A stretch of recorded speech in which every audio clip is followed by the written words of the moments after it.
The afternoon before they were due back at Hogwarts, Hermione sat at the desk by the window in thick light gray pajamas. Her small face was drawn as she meticulously checked Loren's holiday homework. He had finished everything in half a day. That made Hermione uneasy, but after a careful comparison, she had to admit the work wasn't fabricated. The handwriting was messy, but the answers to the objective questions were correct. The essays covered the key points, and there were no spelling mistakes. Even Professor McGonagall at her sternest would have to mark it excellent. "How is it, Professor Granger? Does anything need changing?"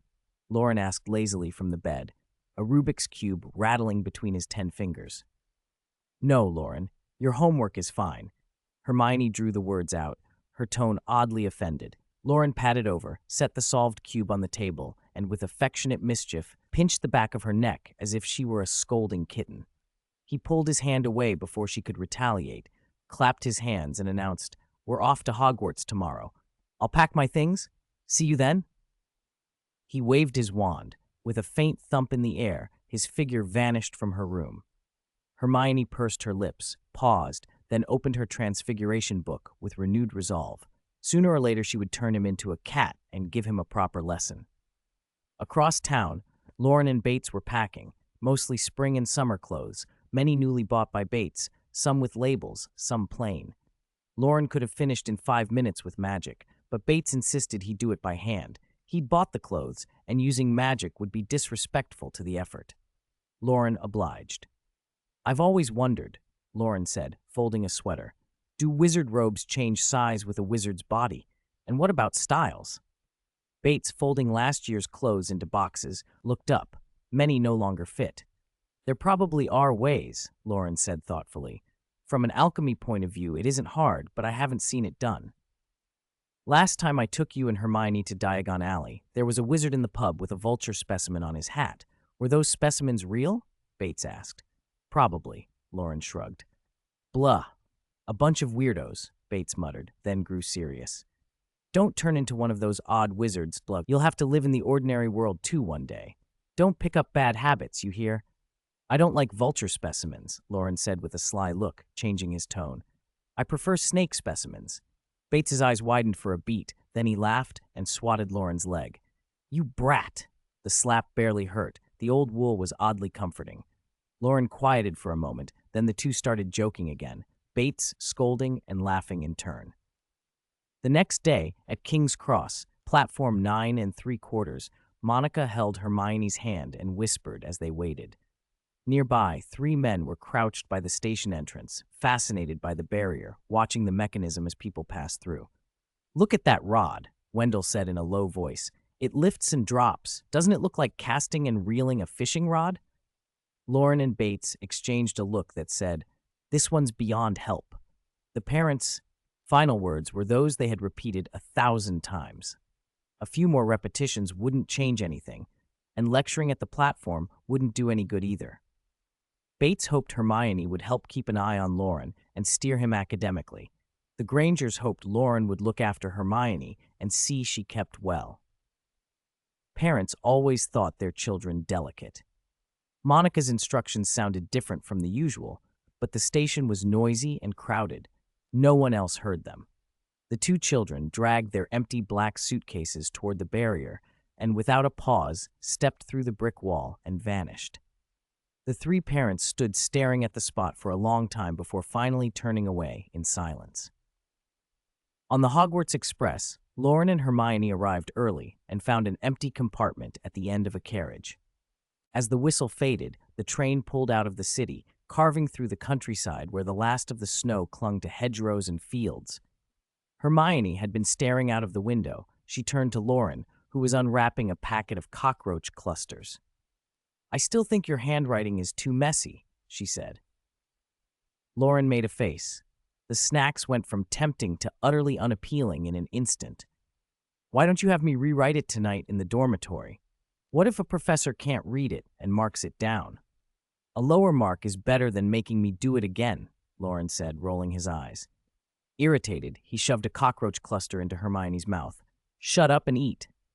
Hermione chewed calmly. The sheer panic she'd felt in previous years had been replaced by calm competence. Bates told me to watch your studies, so you should listen to me. Your parents told me to watch you, Loren countered, leaning in, eyes suddenly fierce. Now you should turn into a cat and sit quietly in the carriage. Hermione blinked, startled, and fell silent. She stole a quick glance at him, then looked away before he noticed. She hadn't yet mastered the spell to turn people into cats, not properly, so she would wait until back at Hogwarts with McGonagall's guidance and a lot of study. Then, on Saturday, she'd make him a Persian. On Sunday, a Munchkin. Weekdays would be spared for classes. The train rattled on, through tunnels and over bridges. After half the packet had disappeared into Loren, he closed his eyes, rested his head on Hermione's shoulder, and slept. She shut her Transfiguration book and watched him. Even the constant clatter of the wheels couldn't disturb his even breathing. He smelled faintly of candy. His lashes trembled in deep sleep. He was most amiable when he slept. Hermione pondered turning him into a cat that night, if only she could. In the third greenhouse, adolescent mandrakes waved their leaves and howled in piercing, ear-splitting cries. The new beds had been enlarged to welcome more of the screaming little plants. The faces on the roots of the older mandrakes were heavily wrinkled. Watching the youngsters' enthusiasm was like watching themselves a year ago, young, exuberant, and a little foolish. The older mandrakes twisted their roots and burrowed deeper into the compost, accepting that youth was loud. Professor Sprout had sealed the beds with protections. The shrieks, magical as a banshee's wail, could not leave. Ordinary people hearing the mandrake's cries might faint, lose their hearing, or worse, but the enchanted membrane kept the sound trapped.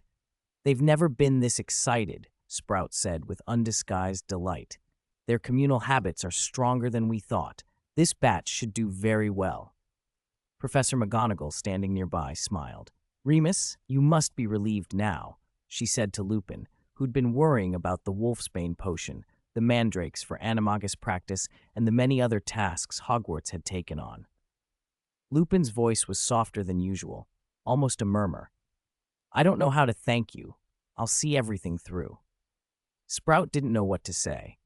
McGonagall, breaking the moment, quipped, "I think we should add mandrakes to Defense Against the Dark Arts. After all, their screams are dangerous enough, don't you think?" "I don't agree," Sprout pretended to glare. "That would only increase my workload." McGonagall and Lupin shared a smile. When the train arrived at Hogsmeade Station, the sky had already darkened. The snow around Hogwarts had begun to melt, leaving a damp fog that hugged the ancient castle and made faces 5 paces away hard to make out. Loren and Hermione answered greetings casually and climbed into a thestral-drawn carriage. Seamus and Dean were already there, tugging at a copy of the Daily Prophet and comparing the photos of the Diagon Alley explosion. "Loren, Hermione," Seamus called, brightening. "You won't believe what happened over the holidays." "Death Eaters attacked Diagon Alley," Dean cut in, unable to wait. Bellatrix Lestrange set off multiple explosions. The leaky cauldron's wall was blown in. I heard Gringotts' vaults were hit, But the Aurors had set up an ambush, Seamus finished for him, pride evident. "They got the item back. They didn't catch the Death Eater, but she was badly wounded." Seamus's expression betrayed a mix of pain and pride. He took a deep breath, wanting to tell his own part. "You wouldn't guess it, but I was in Diagon Alley when it happened," Seamus said, meaning to show off, but Dean barged in. "And I even saw Professor Flitwick." He grinned broadly, proud of his scoop. Seamus's attempt to be dramatic collapsed into dismay. "You said it all. What am I supposed to say now?"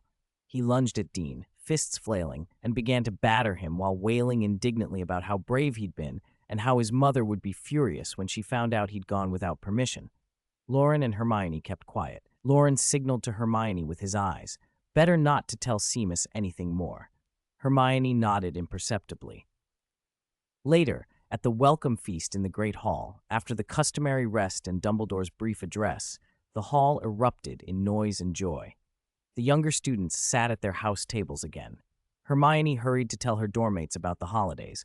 Loren was swept into the boys' table, where Seamus resumed his tale with renewed flourish. "You wouldn't believe how close the explosion was," Seamus insisted. He pinched his fingers so close together it looked as if the blast had nearly taken him. "It was right there." Ron ignored him. more interested in his roasted chicken leg. Harry, who had listened with some amusement, stroked his hair and said, "Loren and Hermione were there, you know. They were close to the explosion. Professor Snape even apparated them back to Hogwarts." Seamus's face slowly lost color. His eyes unfocused. He lowered his head and began to question his life choices. Hogwarts was buzzing as the students arrived back, and the excitement in the air seemed to have raised the temperature a degree or two. The thaw was in full swing. The snow packed on the tree branches was gone. Only a thin crust of ice remained on the leaves in the mornings, and the Black Lake wore only a fragile, translucent skin of ice. The paths outside the castle were wet and muddy, making a squelching sound underfoot. Mud clung to soles, weighing every step down. A group of third years from Gryffindor and Slytherin stood at the edge of the Forbidden Forest, waiting for their first Care of Magical Creatures lesson after the holidays. "Oh, this is awful." Seamus lifted a boot and eyed the yellow-brown mud crusting the leather. "My mum bought me these new boots." "Yeah, it's horrible. I hate winter. I hate school," Ron sighed. "Wouldn't it be brilliant if school could just be a never-ending holiday?" Harry looked at him, surprised. "But yesterday you said you wanted school to start quickly." "I wanted school so I could see my friends, just not go to lessons." Ron made a face that said, "You don't understand." "Same here." They made the usual holiday small talk. Stories of what they'd done, gossip about Diagon Alley, and the usual exaggerated rumors that sounded more like novels than news. Loren and Hermione listened eagerly. Nearby, among the Slytherins, Goyle was awkwardly rubbing at his shoes, trying to scrape off the mud. Draco watched with impatience, flicked his wand, and muttered a cleaning charm. The mud vanished from Goyle's boots in an instant. Goyle grinned stupidly at his suddenly clean footwear. Theodore Knott was tidying his own shoes for a different reason. He was spreading a neat patch of mud across the uppers, apparently to pass the time. After he deliberately smeared a pair of black leather boots into a muddy yellow, he looked up and asked, "Draco, has your family heard about that business in Diagon Alley?" "What?" Draco frowned, not catching him. "That attack in Diagon Alley," Knott said, tapping the sole of his shoe with his heel. "I heard Lestrange was behind it. If a few of the professors hadn't stepped in, the Ministry would have let her get away with it." Draco gave a bored, "Why bring this up now? What business is it of ours?" "It is our business," Knott said with a small, meaningful smile. "The Lestranges were imprisoned, land and assets divided up. If your mother hadn't stepped in, there wouldn't have been anything left. Lestrange escapes, attacks Aurors, and breaks into Gringotts," Knott continued. "Whatever little is left won't be safe. I figured House Malfoy would be positioning to pick up the pieces." Draco kept his voice low. "I don't meddle in the adults' affairs." He told himself that, but he knew better. Early in January, Ilvermorny had sent a letter asking for funds, and his mother had been ready to take money from other sources. His father had talked her out of it. 2 days before term, Lucius had taken him to Gringotts and opened a private vault just for Draco and deposited large sums of galleons into it. Most of that money came from selling dark objects and wasn't accounted for. Draco still remembered his father's tight expression when he explained why. "Draco, the storm is coming. We can't keep piling things into our family as we always have, or we'll be the first to be swept away. But we can't just stand there either. We need an escape route. This is how House Malfoy has survived." He'd sensed then that something was wrong. His father had told him to keep to his studies and to stay inside Hogwarts.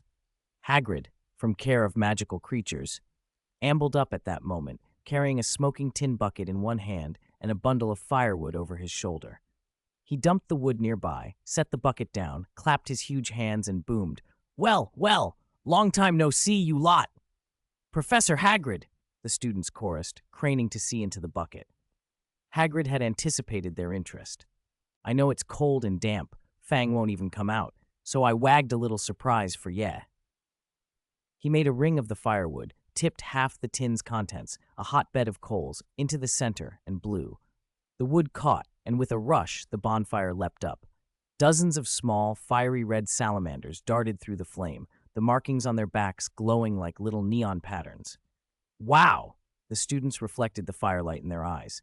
Hagrid beamed. He knew these creatures would be irresistible.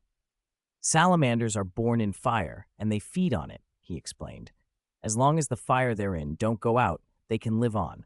Once a mander loses its fire, feeding it chili powder will keep it alive for about 6 hours. He laughed. There are dozens in there. Go on, fetch kindling and leaves. Add wood, or see if you can kindle your own fire and attract a salamander. Same rule as always, no going deep into the forbidden forest. Off you go. The students surged toward the wood, but first circled the bonfire to watch. They'd used salamander skin and tongues in potions class before, but those had all been dried and processed. Nothing like these live little things. Loren stared at one nearest him. Its head flat and small, 4 short legs and a scaly body, a thin tail, no bigger than the palm of his hand. It looked like an ordinary lizard, except that it moved freely through the flames. Loren propped his chin on his hands and thought, is the salamander's fire resistance in its scales, or is the whole creature fireproof? Could it be made into fireproof materials? Would it resist fiend fire? The salamander nearest him seemed to notice his look. It stuck out its tongue, cocked its head, and met his gaze with a round, almost comical eye. It stepped toward him, then skittered back into the flames and stayed, blinking. There was a tiny pang of guilt in Loren's chest. Loren, hurry up, I found dry wood.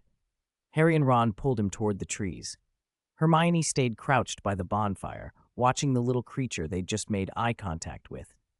She picked up a twig, sparked it, and poked the salamander in the fire. The creature dodged, bared its tiny teeth, spat a few sparks at her, and scuttled back into the flame. It wasn't nearly as docile as it first appeared. The students were quickly absorbed, braving mud to fetch kindling. Some who knew what they were doing hunted for dead wood buried under leaves and moss.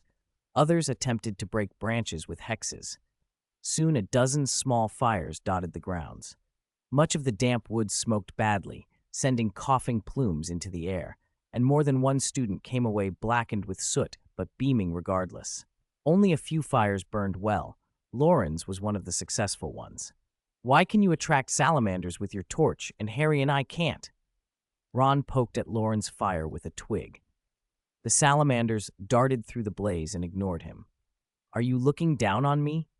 The salamander spat a spark at him as if to say, pretty much. Oh, you, if I catch you, I'll feed you a Weasley's wildfire whiz-bang, just like George and Fred. Ron and the others tried to corner the salamanders with twigs. The little creatures used the terrain to their advantage and occasionally spat sparks back. The flames leapt orange and yellow, the heat pushing away the last of winter's chill.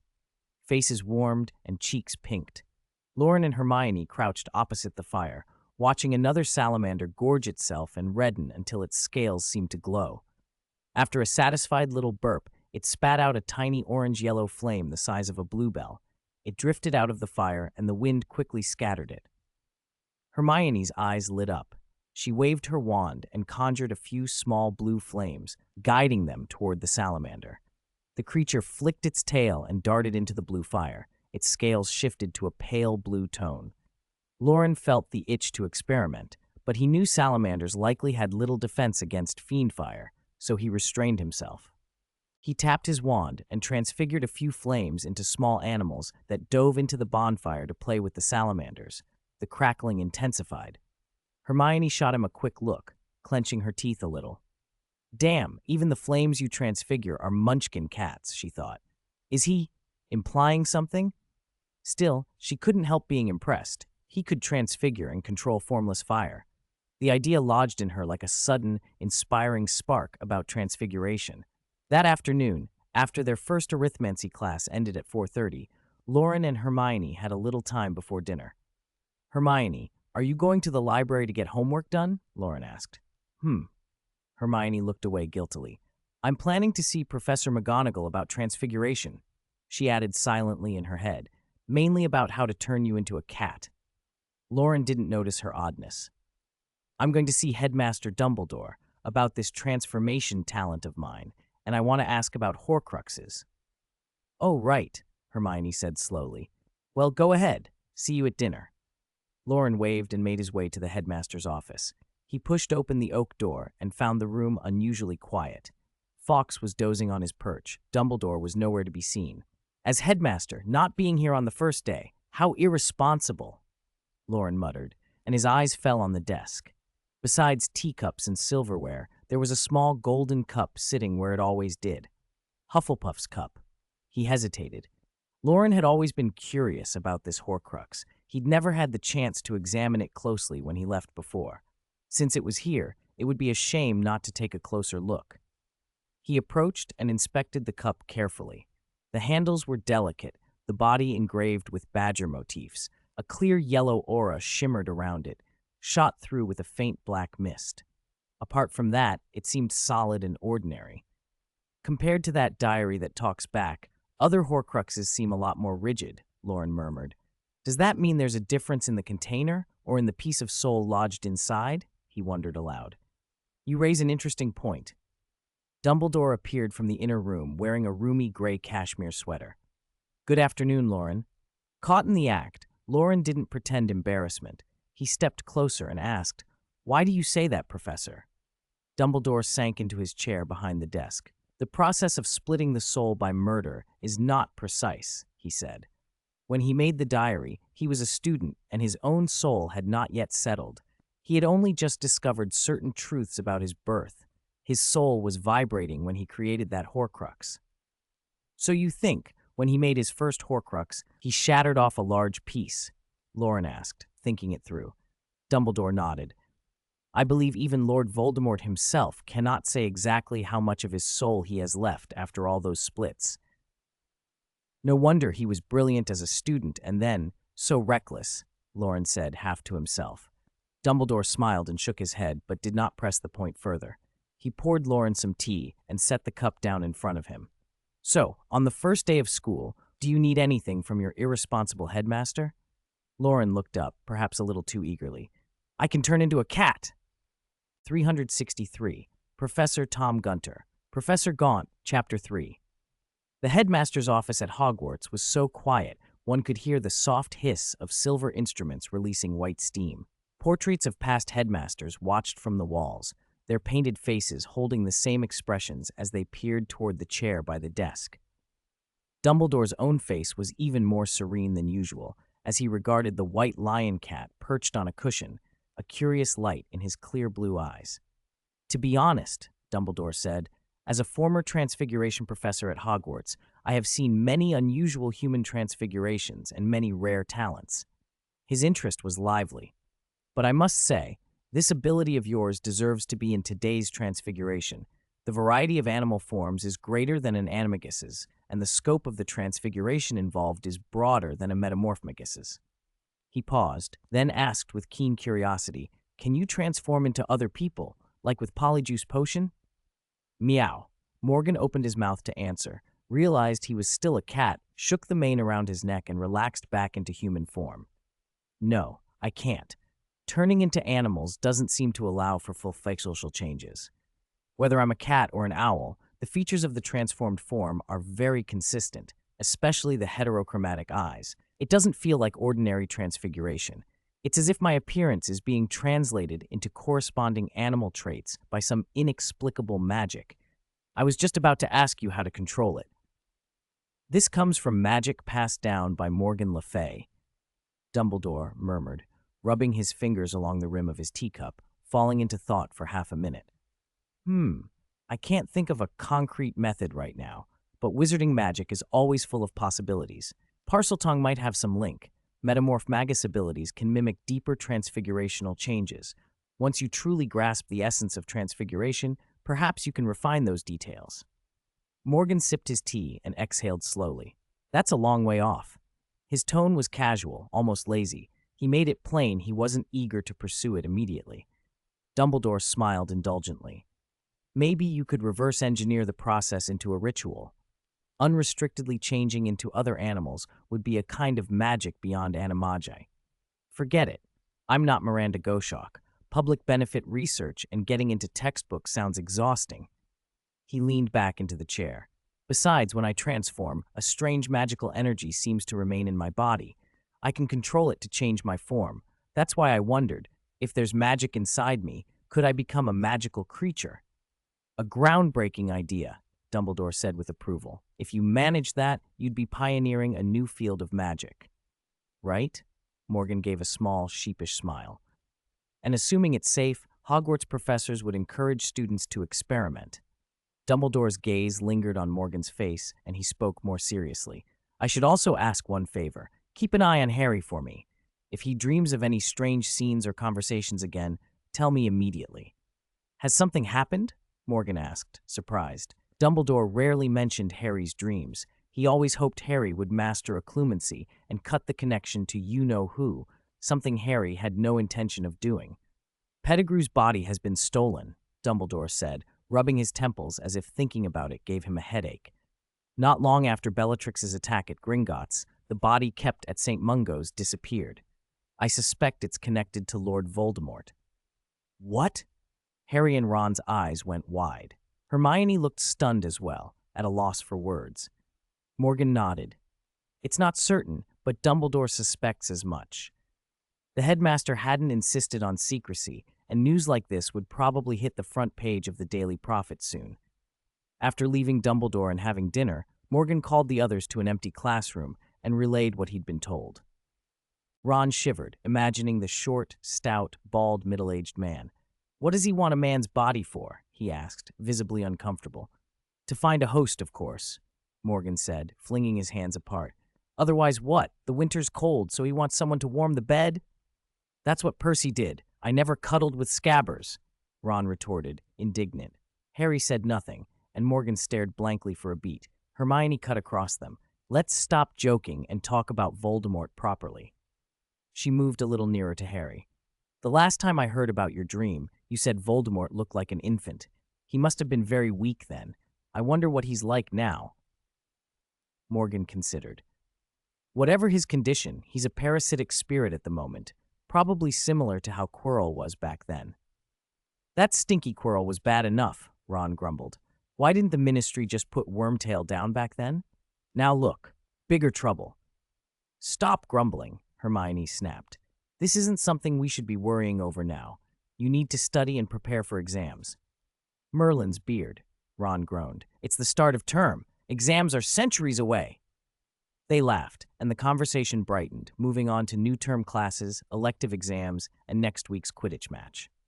Later, in the dormitory before bed, Morgan sat on the edge of a four-poster, fluffing the thick quilt. Harry hadn't gotten into bed yet. He sat on the bedside, brooding. Harry? Morgan asked softly. Harry replied without much energy. Don't think about it. Go to sleep early. It's better if you don't dream of Voldemort. Harry felt something warm in the words, smiled a little, and nodded. He rolled over and burrowed under the covers. But the human mind stubbornly clings to what it's told to avoid. The more you try not to think of something, the sharper its image becomes. That night, Harry fell asleep with Lord Voldemort on his mind. Far away, in a magical academy of another land, the new Defense Against the Dark Arts professor for the term, Tom Gaunt, sat bolt upright in his bed in the staff common room.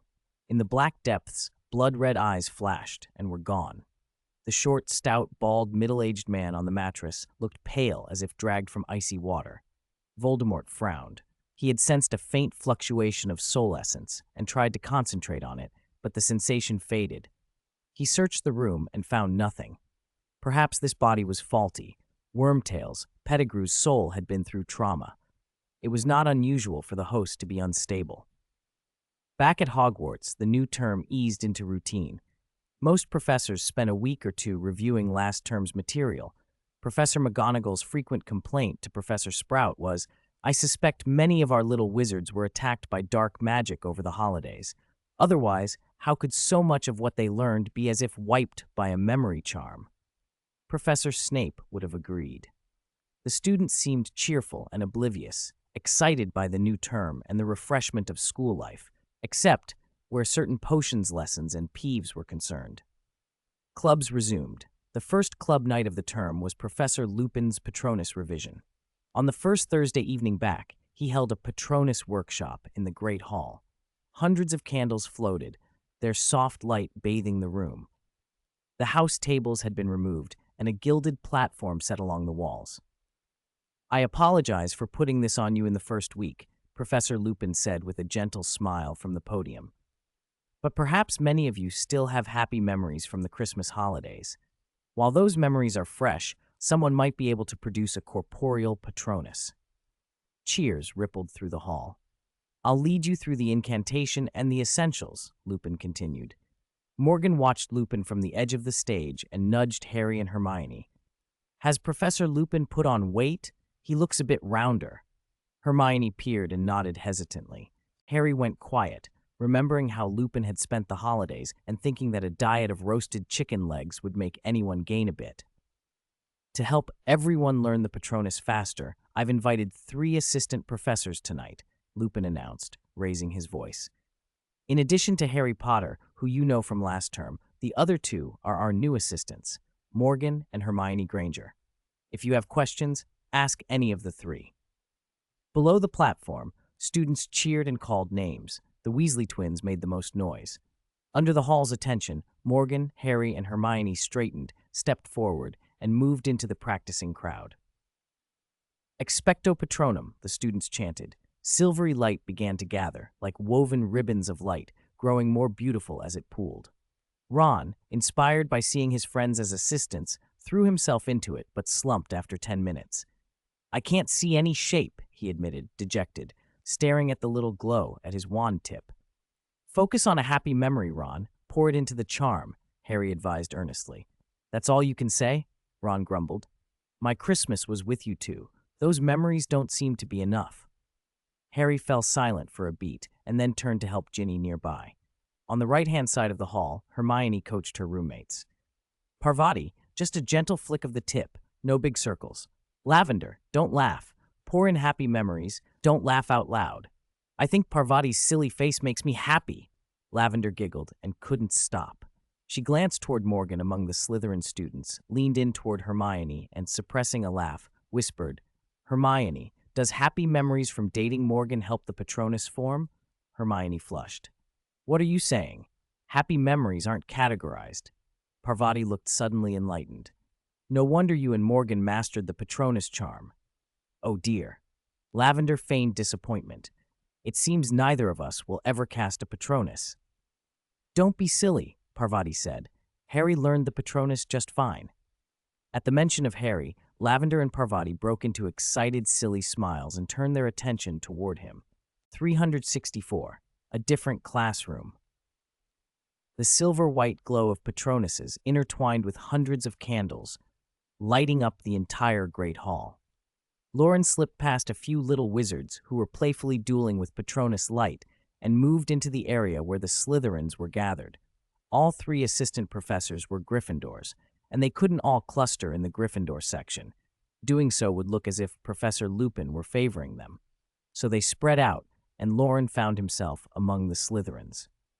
The Slytherin students regarded him with complicated expressions. The Quidditch team and several members of the Potions Club stared especially intently. Loren wasn't on Gryffindor's Quidditch team, but he could rile a Slytherin crowd just with comments from the commentary box. Stranger still was the sense that their head of house, Professor Snape, had an unusually good relationship with this Gryffindor. Loren had been seen entering and leaving the Slytherin office many times. The Slytherins couldn't quite put it into words. It felt like their own head of house was colluding with the enemy. Loren watched them quietly. There were both younger and older students, a few familiar faces from his year who'd taken classes with him, but mostly strangers. The Quidditch players were easy to pick out, broad-shouldered, fierce, eyes fixed on him as if they could cast spells through sheer glare. A few familiar faces from Potions were present, too. Aside from the Quidditch players, most seemed only mildly curious, glancing at him briefly before returning to practice. They practiced the Patronus charm diligently. It was said Slytherin produced many dark wizards and that the Patronus could help identify someone with darkness in them. Surprisingly, these Slytherins were competent. Some upper years produced soft, solid, steady Patronus lights, almost at the point of forming corporeal Patronuses. Most, however, could only manage small balls of light. No one asked Loren for help at first, so he didn't linger. He walked over to Draco and watched the practice around him, occasionally offering a brief piece of advice to mark his role as an assistant professor. Daphne Greengrass, your movement is too stiff. Your casting motion has to suit your physique, he advised. Daphne blinked and fell silent. Pansy Parkinson, don't scowl like that, Loren continued. Anger and anxiety aren't conducive to the Patronus charm. Be patient, Miss Parkinson. Pansy simply ground her teeth and ignored him. Loren sighed and moved on. Theodore Knott, your movements and intonation are precise, but the most important element for this magic is the happy memory you infuse. Theodore stopped, frowned, and very seriously asked Loren a question. Assistant Morgan, may I ask something? Go on. Theoretically, producing a Patronus depends on happy memories and emotions. If I took a cheering charm before casting, would that help me form a Patronus? Loren adopted an official air and pondered. A cheering charm produces artificial happiness. Even if you feel joyful after taking it, when you recall the memory later, you won't genuinely feel happiness. From the spell's principles, a cheering charm doesn't help produce a true Patronus. He added more gently. That said, a small amount of cheering charm can put your mind and body in a better state for practice. The ambiguous answer left Nod a little dazed. Loren moved on. Astoria Greengrass first year, right? You're not ready for this magic yet. Astoria blinked. Draco put away his wand and watched the exchange with mild embarrassment. He patted Astoria's shoulder and told her to return to the Slytherin common room. I asked her to come, he told Loren. Loren kept his face neutral, maintaining the assistant professor demeanor, and observed Draco for a moment. Like many Slytherins, you don't infuse enough genuinely happy memories into your spells. Remember, memory and emotion are the keys to a Patronus.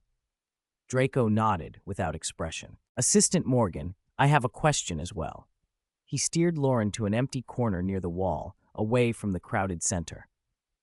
During the Christmas holidays, people from Ilvermorny came to my house, Draco said softly, watching the floating candles and the Patronuses. His eyes reflected the faint light. They only stayed for an hour.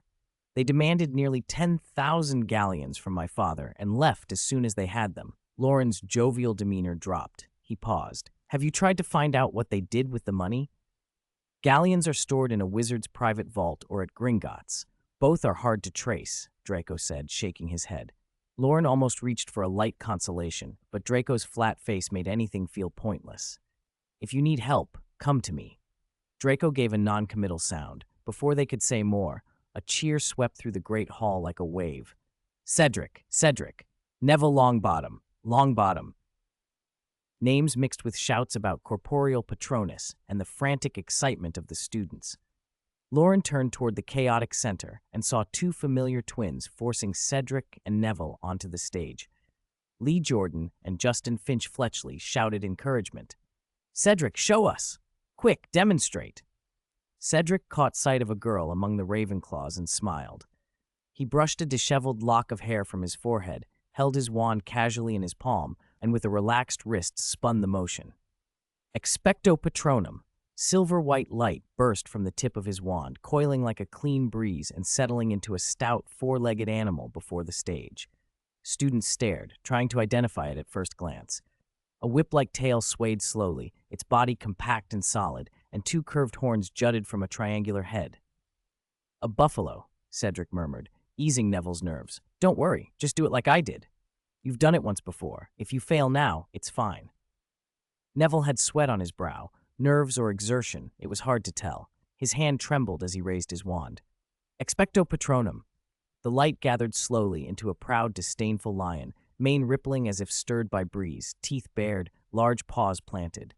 A lion, Gryffindor's lion, someone shouted. The Gryffindors went wild. For a moment the hall fell quiet, then erupted into louder cheers. Neville was lifted and tossed into the air in celebration. Cedric dispelled his buffalo and drifted back to his Ravenclaw group. At the side door near the head table, several professors leaned against the wall, smiling. Compared to that majestic lion, Professor Flitwick twirled an imaginary beard and then realized he had shaved, smiling instead. The down-to-earth buffalo is somehow reassuring. Indeed, Pomona, Hufflepuff, has a wonderful student, Professor McGonagall said softly. Professor Sprout beamed with pride. Being pushed onto the stage and yet keeping your composure when the applause dies down. Cedric. Professor Snape's dry comment cut in. Your good student is pestering another girl for a reward. The professors followed his gaze to Cedric and Cho Chang, fell silent, then burst into delighted laughter. Massachusetts, United States, Mount Greylock, Ilvermorny. This is difficult to judge. Professor Tom Gaunt, newly arrived this semester, frowned with open displeasure. You're already in your second year. Last semester you learned how to care for flobberworms? Are you sure you're in defense against the dark arts? He was annoyed in a way only someone with a deeper, darker identity could have been. In truth, the man in the classroom, Lord Voldemort, using Wormtail's body, had always fancied himself perfectly suited to the post.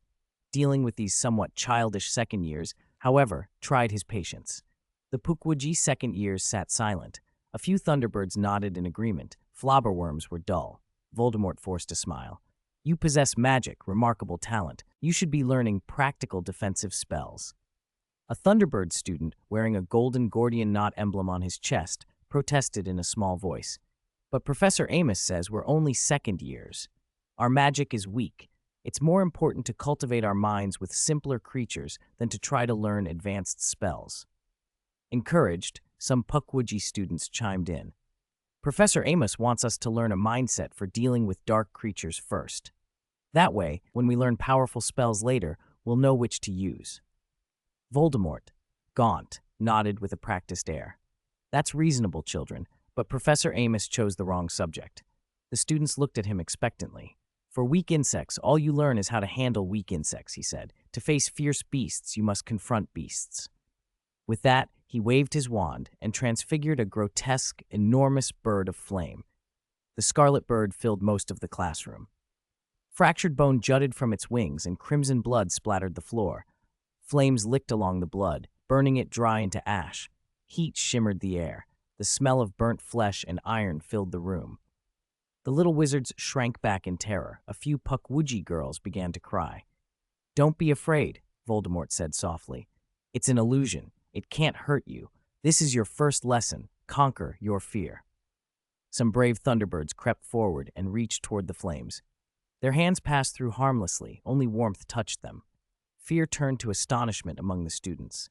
Voldemort made a ragged wound appear on the Firebird's neck. Blood spurted and floated toward the pupils, manipulated by magic. The illusion's flames wrapped and then dispersed. Now, he urged, start with the bravest Thunderbirds. Plunge your wands into this bird. Stab it, kill it, conquer your fear. His voice fell into their hearts like sparks, igniting excitement in some faces. With a wet, viscous sound, wands plunged into the bird's illusory flesh as if they were daggers. Blood splattered the children's hands and clothes. It was warm and slippery, though utterly fake, and the room filled with the scent of blood.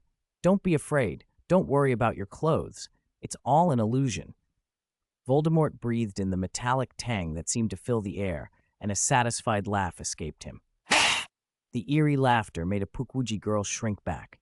Professor Gaunt, why are you laughing so happily? She asked in a small voice.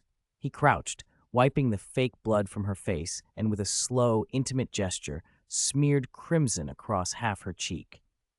Because I'm pleased for you, he said. 3 and 65. Be a good professor and not get fired for at least a year. Chapter 365. Be a good professor. At least not get fired for a year. Lord Voldemort. Even those students who felt uneasy had been swept up by the professor's authority and the example of their classmates. By the time they realized what they were doing, their Ilvermorny robes, cranberry red and blue, were splattered with crimson. The first student to challenge Lord Voldemort had blood soaking his tie, the stain darkening and cooling to an almost black chill. Wounds on the Scarlet Firebird's neck multiplied. What had begun as spurting arterial sprays slackened into a steady trickle. When the last Pukwudgie pupil finally pressed her wand against the bird's flesh, there was no fresh blood left to spill. A faint wisp of smoke sighed from the hard beak's breathing holes and vanished. The crimson flames that had once roared had, at some unseen moment, gone out. Bright feathers lay matted with blood in dark, clotted clumps. The great bird's skin, having lost too much, hung slack and wrinkled, the proud shape reduced to a pitiful, withered thing. Lord Voldemort watched from the side with a smile of satisfaction as the Ilvermorny students filed past to complete the assignment he had set. He waved his wand, and the bloodstains vanished from their robes. My dears, you have faced your fear, he said, especially the Thunderbird students. I see the glow of courage in you, and I am very proud. And Pukwudgie, your determination has been no less. Well done." He had worked hard to remove their fear of blood, to convince them that the discomfort they felt, both physical and psychological, was simply the cost of overcoming fear. Voldemort himself had never flinched at blood. Its warm scent comforted and intoxicated him. Still, he was more than willing to indulge these mediocre pupils. "Today's lesson is over," he announced, placing his right hand over his left chest and giving a practiced little bow that made the students feel oddly honored, as if they'd been treated like adults. "But a few words before you go." They looked up expectantly. "True courage is not for show. Be composed. Step forward only when it's truly necessary, so your classmates and professors can cheer for you." Their eyes shone at the thought of being cheered. Voldemort smiled. "And please, keep the details of this lesson to yourselves, all right?" "Of course, Professor Gaunt." When the last student left, Voldemort tidied his lesson plans and textbooks with a cheerfulness that had nothing to do with the task. In the corridor, an elderly goblin was slowly, stiffly polishing the Isolt, Ilvermorny's founder. North American goblins, distant relatives of their European cousins, were small, gray-skinned, long-eared, and capable of speech. Several students had called this one William, the name used in the school's legends for the goblin servant of Isolt. As Voldemort passed, the goblin's voice cut across him, sharp as flint. "Do not mislead these children. This place does not belong to you, mysterious wizard from afar." Voldemort's hand twitched toward his wand. Had the goblin seen the class? He decided not to act. A goblin's interference would only complicate plans. He glanced back once. The old creature froze under the look, eyes going blank as Voldemort swept a quick read through its memories. Finding nothing alarming, he left. Only when the professor rounded the corner did William begin to breathe, horror carving his face. "No." The goblin forced himself to steady his hands and set off for Fontana, muttering, "This new professor is not right. I must warn Fontana." That evening, while diligently preparing lessons in his office, Professor Tom Gaunt received a visitor. "I apologize for dropping by so late, Tom," Egilbert Fontana said, smiling and not quite barging in. He had the easy air of someone used to being listened to. "I asked a student about today's class. The child wanted to keep it secret, of course. Kids always do. But they can't help showing off. I remember being like that myself." Voldemort's eyebrows barely twitched as he moved to welcome the vice principal. "This room is still how Amos left it. You haven't redecorated? I always thought the lighting was a bit dim." Egilbert sat in the guest chair, glancing about. "Incandescent lamps would help, wouldn't they? We can use some Muggle devices here. Muggle things can be quite convenient." "I learned about lamps at the orphanage," Voldemort said dryly. At the mention of Muggle lamps, surprise and then pleasure crossed Egilbert's face. Voldemort flicked his finger at a teapot, which floated up to pour cold tea. "Whether candles or electric lamps, it matters little. If the light is poor." He glanced at the kerosene lamp on the wall. With no visible movement, it flared brighter, illuminating the whole room. "Don't forget, we are wizards," he said slowly. "Precisely. Control of magic and clever techniques," Egilbert said warmly. "Muggle inventions solve problems, but they also add a certain charm. After all, our second principal was a Muggle-born, and many students have Muggle backgrounds." "Is there something you need of me?" Voldemort interrupted smoothly. "Call me Egilbert," Fontana chided lightly. "Actually, I came about today's teaching content. A student told me you demonstrated superb transfiguration and some unconventional methods." He chose his words carefully. "They're only children. Their minds and bodies are still developing. Our school philosophy has always been gentle. Today's lesson was a little unsuitable for underage students." "I understand. I'll adjust my methods," Voldemort replied without hesitation. Agilbert brightened at that. "I thought you might be very old-fashioned. Pure-blood British types can be extreme. I'm glad you're not as I feared, and you even know about Muggle lamps. Quite the surprise." Voldemort watched the vice principal glow with good opinion, letting a web of small deceits and pleasant gestures build trust. The Fontana family mattered. Thaddeus Fontana had been one of the 12 original Aurors who founded the American Magical Congress. Their influence ran deep. "Oh, one more thing," Egilbert said, then paused. Do you know the International Confederation of Wizards is holding a conference in the States this summer? I'm aware, Voldemort said. More than aware, he knew the logistics, the expense, and the attention it would draw to Ilvermorny. Two older schools contacted us this semester, Agilbert went on, his voice quickening. Bosbans and Durmstrang. They want to restart the Triwizard Tournament and include us. The name set a small smile at Voldemort's lips. Why include Ilvermorny? Agilbert wondered aloud. It would be excellent publicity, but why now? Voldemort's thoughts slid easily to old acquaintances at those schools and to the politics that always underpinned prestige. Hogwarts had long been considered the premier school in Europe. Its headmaster was widely regarded as the greatest wizard of his age. Other schools would not watch that reputation accrue uncontested. Including Ilvermorny was a way to raise the American school's profile, or to use it as a pawn. After Fontana left, the office swallowed the sound of the closing door. For a long minute there was only shadow and silence. Then two red eyes glinted. Voldemort opened a drawer, produced an emerald green leaf, rubbed it, and lifted it to his nose. The scent of grass and wood, green magic, slid into him. He stared at the untouched tea and thought. Fontana had not yet let down his guard. He would need to act like a proper professor, learn what the students were thinking, what they were studying, and how they were taught. Coincidentally, there was one pupil in particular he favored who needed guidance and testing. He pulled a sheet of parchment from the drawer, dipped his quill, and began to write. Meanwhile, far away at Hogwarts, the Quidditch pitch echoed with Lee Jordan's excited voice. Oh, Slytherin scores. Marcus Flint and Graham Montague, those despicable Slytherin chasers, nearly took out Ravenclaw's chaser, Roger Davies. Everyone except the Slytherins bristled. The last quaffle had been aimed at Roger Davies's face. He'd been forced to dodge. They're at it again, Lee complained, wishing his words could do more than just annoy from the commentary box. Then the crowd gasped.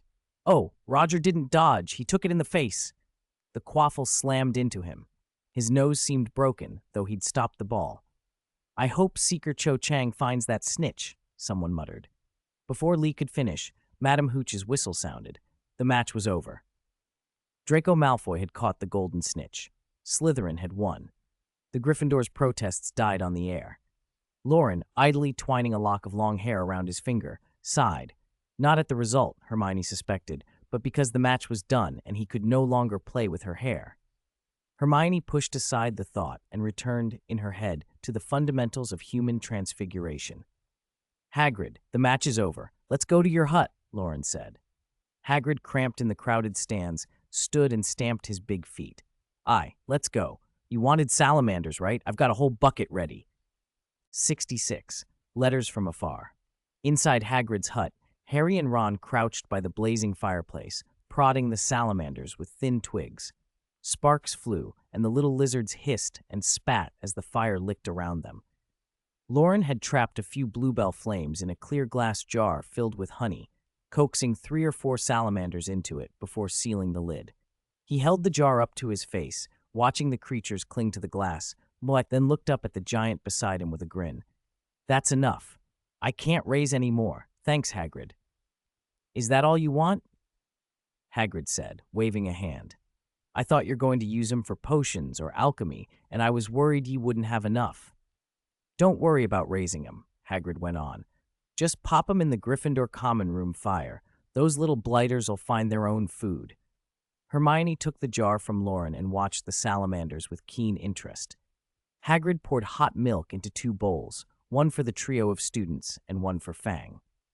The hound lapped eagerly and yelped when the scalding milk touched his tongue. Hagrid chuckled, scolded, and patted the dog's head, then turned to the students with a reminder. You lot have already met salamanders, he said, settling onto his battered leather sofa. But the cold'll be here a while longer. I'm planning to bring in some fire crabs once the lake thaws. Salamanders, fire crabs. What's next, Ashwinders? Ron joked. Hermione put the jar down and reminded him, Whatever's next, be careful, Professor Hagrid. We don't want a repeat of Buckbeak. Hagrid laughed at that. The 4 of them chatted and played with the salamanders, enjoying the warmth and the friendly noise. Loren reached out and hugged Fang, rubbing the dog's head, prying his eyelids open to look at the pupils, checking his ears, even pulling back the jowls to inspect the teeth and the wrinkles on the face. After a quick, thorough look, he closed the dog's eyes again and turned to Hagrid with a grin. "Hagrid, you should give Fang a bath. I'm not sure he's actually a black hound." "Well, Fang's got short fur, and if we bathe him in winter, he'll catch his death," Hagrid said, sounding a little sheepish and flushed. The truth was both of them were lazy about winter baths. Even Hagrid didn't bother much. Fang, oblivious to the critique, thought this was game playing and burrowed into Loren's arms, which let Loren inspect him even more closely. Fang was enormous, a black Neapolitan Mastiff, maybe crossed with something a bit magical. His body was massive and muscled, but the skin on his face hung in loose folds. To anyone seeing him for the first time, Fang could look terrifying. To Loren, who'd spent 2 years with him, he was a cowardly softy who'd bolt to Hagrid at the first sign of trouble and look more like a frightened child than a fierce guard dog. Even a salamander could spook him. Hermione watched Loren's inspection and frowned before leaning over to stroke Fang's soft flesh. She leaned close and whispered into Loren's ear, "Do you want to turn into a puppy? Make it a cute, fluffy one." Warm breath brushed Loren's ear, and he snapped his head around, baring his teeth in mock ferocity. "Who said I want to turn into a puppy? I want to turn you into one." Hermione, startled, gasped, and playfully swatted him on the back, but then remembered she hadn't quite mastered human transfiguration and withdrew her hand, tucking the slight annoyance away for later. Nearby, Harry and Ron were chattering excitedly about Quidditch, the room filled with laughter and the occasional bark from Fang, the crackling of the fire, making everything feel homelier. By the second week of term, Animagus class was back on the timetable. Professor McGonagall's first lesson of the new term was a Friday afternoon session. The students in the room fell into 3 clear groups. The first were the top students from last year who had completed the necessary potion work over Christmas and were now simply waiting for the right weather to attempt the actual transformation. The second group were those who had started holding mandrake leaves in their mouths the previous month, Hermione, Harry, and Ron among them. And the third group were laggards, who were behind on the work. Some had even tried and failed. Loren didn't fit neatly into any of the 3. He'd largely given up on becoming an animagus, but hadn't formally withdrawn from the class, so he still attended. McGonagall reminded them all to mark the full moon and then largely reviewed old material, sprinkling in a bit of new detail. Loren propped his head on one hand and idly twirled a charcoal pencil between his fingers. On the parchment in front of him, he'd sketched a salamander in meticulous detail. Scales, musculature, even internal organs, drawn from notes and reference material he'd procured from Professor Snape and the school's Fantastic Beasts texts. As expected, not much different from an ordinary lizard, Loren muttered to himself. He'd tried to transform into a salamander in the library, but had discovered he neither tolerated fire nor fed on flame. Even with small bluebell flames, the makeshift scales he produced would crack and blacken after a few minutes and then crumble to ash. His experiments suggested that much of a magical creature's abilities were rooted in a different sort of magic, something not easily replicated by ordinary wizarding spells. To mimic a creature's magic might require converting normal wizarding power into a different category of magic, which seemed needlessly convoluted when he could instead study other forms of magic that achieved similar effects. For example, a salamander's fire resistance could be approached by mastering water-repelling and fire-repelling charms. He labeled the organs on his drawing and sighed inwardly, thinking Dumbledore had been right. A wizard's own magic was still the most important tool. He paused mid-stroke, a black dot left on the parchment, and muttered under his breath, "Phoenix! Fox!" The thought thrilled him. Some creature magics, like the phoenix's cycle of death and rebirth, seemed beyond the reach of wizard-made spells. No wizard had ever invented true resurrection. If such miracles existed, they suggested that study of magical creatures was far from futile. The bell rang an hour later, and McGonagall wrapped up, repeating the instructions about mandrakes. As she gathered her papers, she looked up at Loren. "Miss Granger, Mr. Morgan, if you're planning to drop the class, come speak to me." Loren caught up with her outside her office. McGonagall, in a dark green satin robe with her hair in its customary severe bun, flipped her gaze toward him. "Mr. Morgan, if you have been daydreaming the whole hour, I might consider forgiving you." No, Professor," Loren said, scratching his head. "I was thinking about transfiguration, actually." "Oh," McGonagall's tone lifted. "A scholarly question, then?" "Of course," Loren replied, brisk and earnest. He launched into what had been on his mind, the idea that studying magical creatures might inspire new kinds of magic. McGonagall listened, attentive but silent, and then surprised him. "Would you mind demonstrating your animal transfiguration?" she asked. Loren put his teacup down, closed his eyes, and concentrated. A faint white glow shimmered around him, and he became a white Persian cat, crouched on the desk, heterochromatic eyes fixed on McGonagall. The professor's usually stern expression softened, and she fought the urge to reach out and stroke the fluff. Clearing her throat, she said, "Change back." The white glow returned, and Loren was himself again. He'd practiced the cat-human switch enough that the change was smooth and quick. "The process is similar to animagus, but it differs in detail," he explained. McGonagall's eyes narrowed thoughtfully. "From the eye color, this isn't a full imitation. You retain certain wizarding qualities." "Yes, Professor," Loren agreed. "Unlike animagi, who lose their human magic while transformed, I can control a strange magic within my transformed body and reverse the change. I can also perform some simple wandless effects in animal form." McGonagall considered that. "You said you can turn into an owl as well. Have you tried transforming directly from one animal to another?" Loren blinked. He hadn't. "No." He shook his head. "I suppose I could try using that internal magic to change directly, or to do small animal-appropriate magic, moving little objects, pulling on a rope, helping with a jump." For the next half hour, McGonagall filled the room with ideas, practical exercises, and simple wandless tasks suited to a cat's body. Loren listened, his eye twitching now and then at the level of detail she supplied, as if she'd tried many of these herself. "These are suggestions," she said at last. "Your kind of transfiguration is different from animagus. Take what's useful and discard the rest." She added, almost as an afterthought, "And Albus is right. Don't let fascination with magical creatures replace learning proper magic." Finally, McGonagall sighed and said, "You needn't attend my class any longer, Mr. Morgan." "Understood, Professor. If I make progress, I'll come and consult you." He bowed politely, thanked her, and left. McGonagall stayed at her desk a moment longer, tidying the teacup with a cleaning charm. She glanced at the warm light and the small pile of cat-scratch posts she kept in a corner and sat very still, thinking.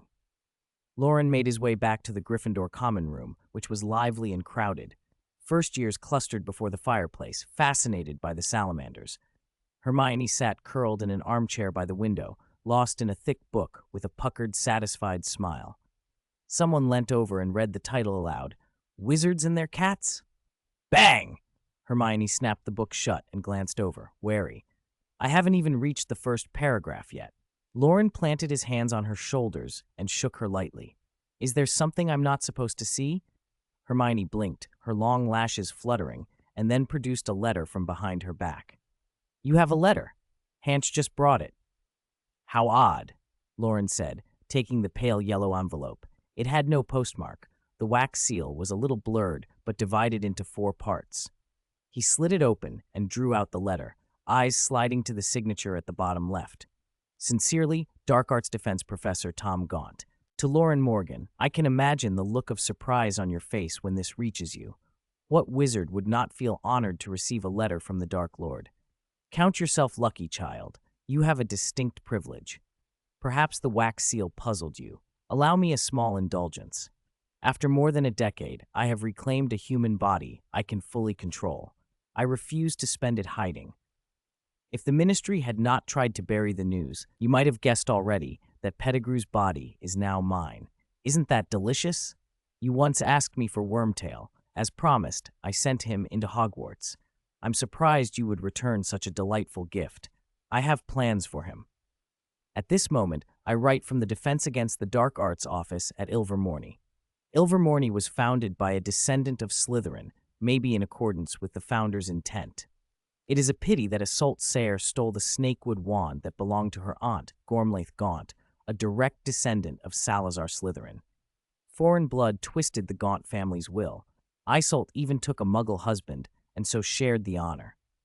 Until now, it is only right that I reclaim that inheritance.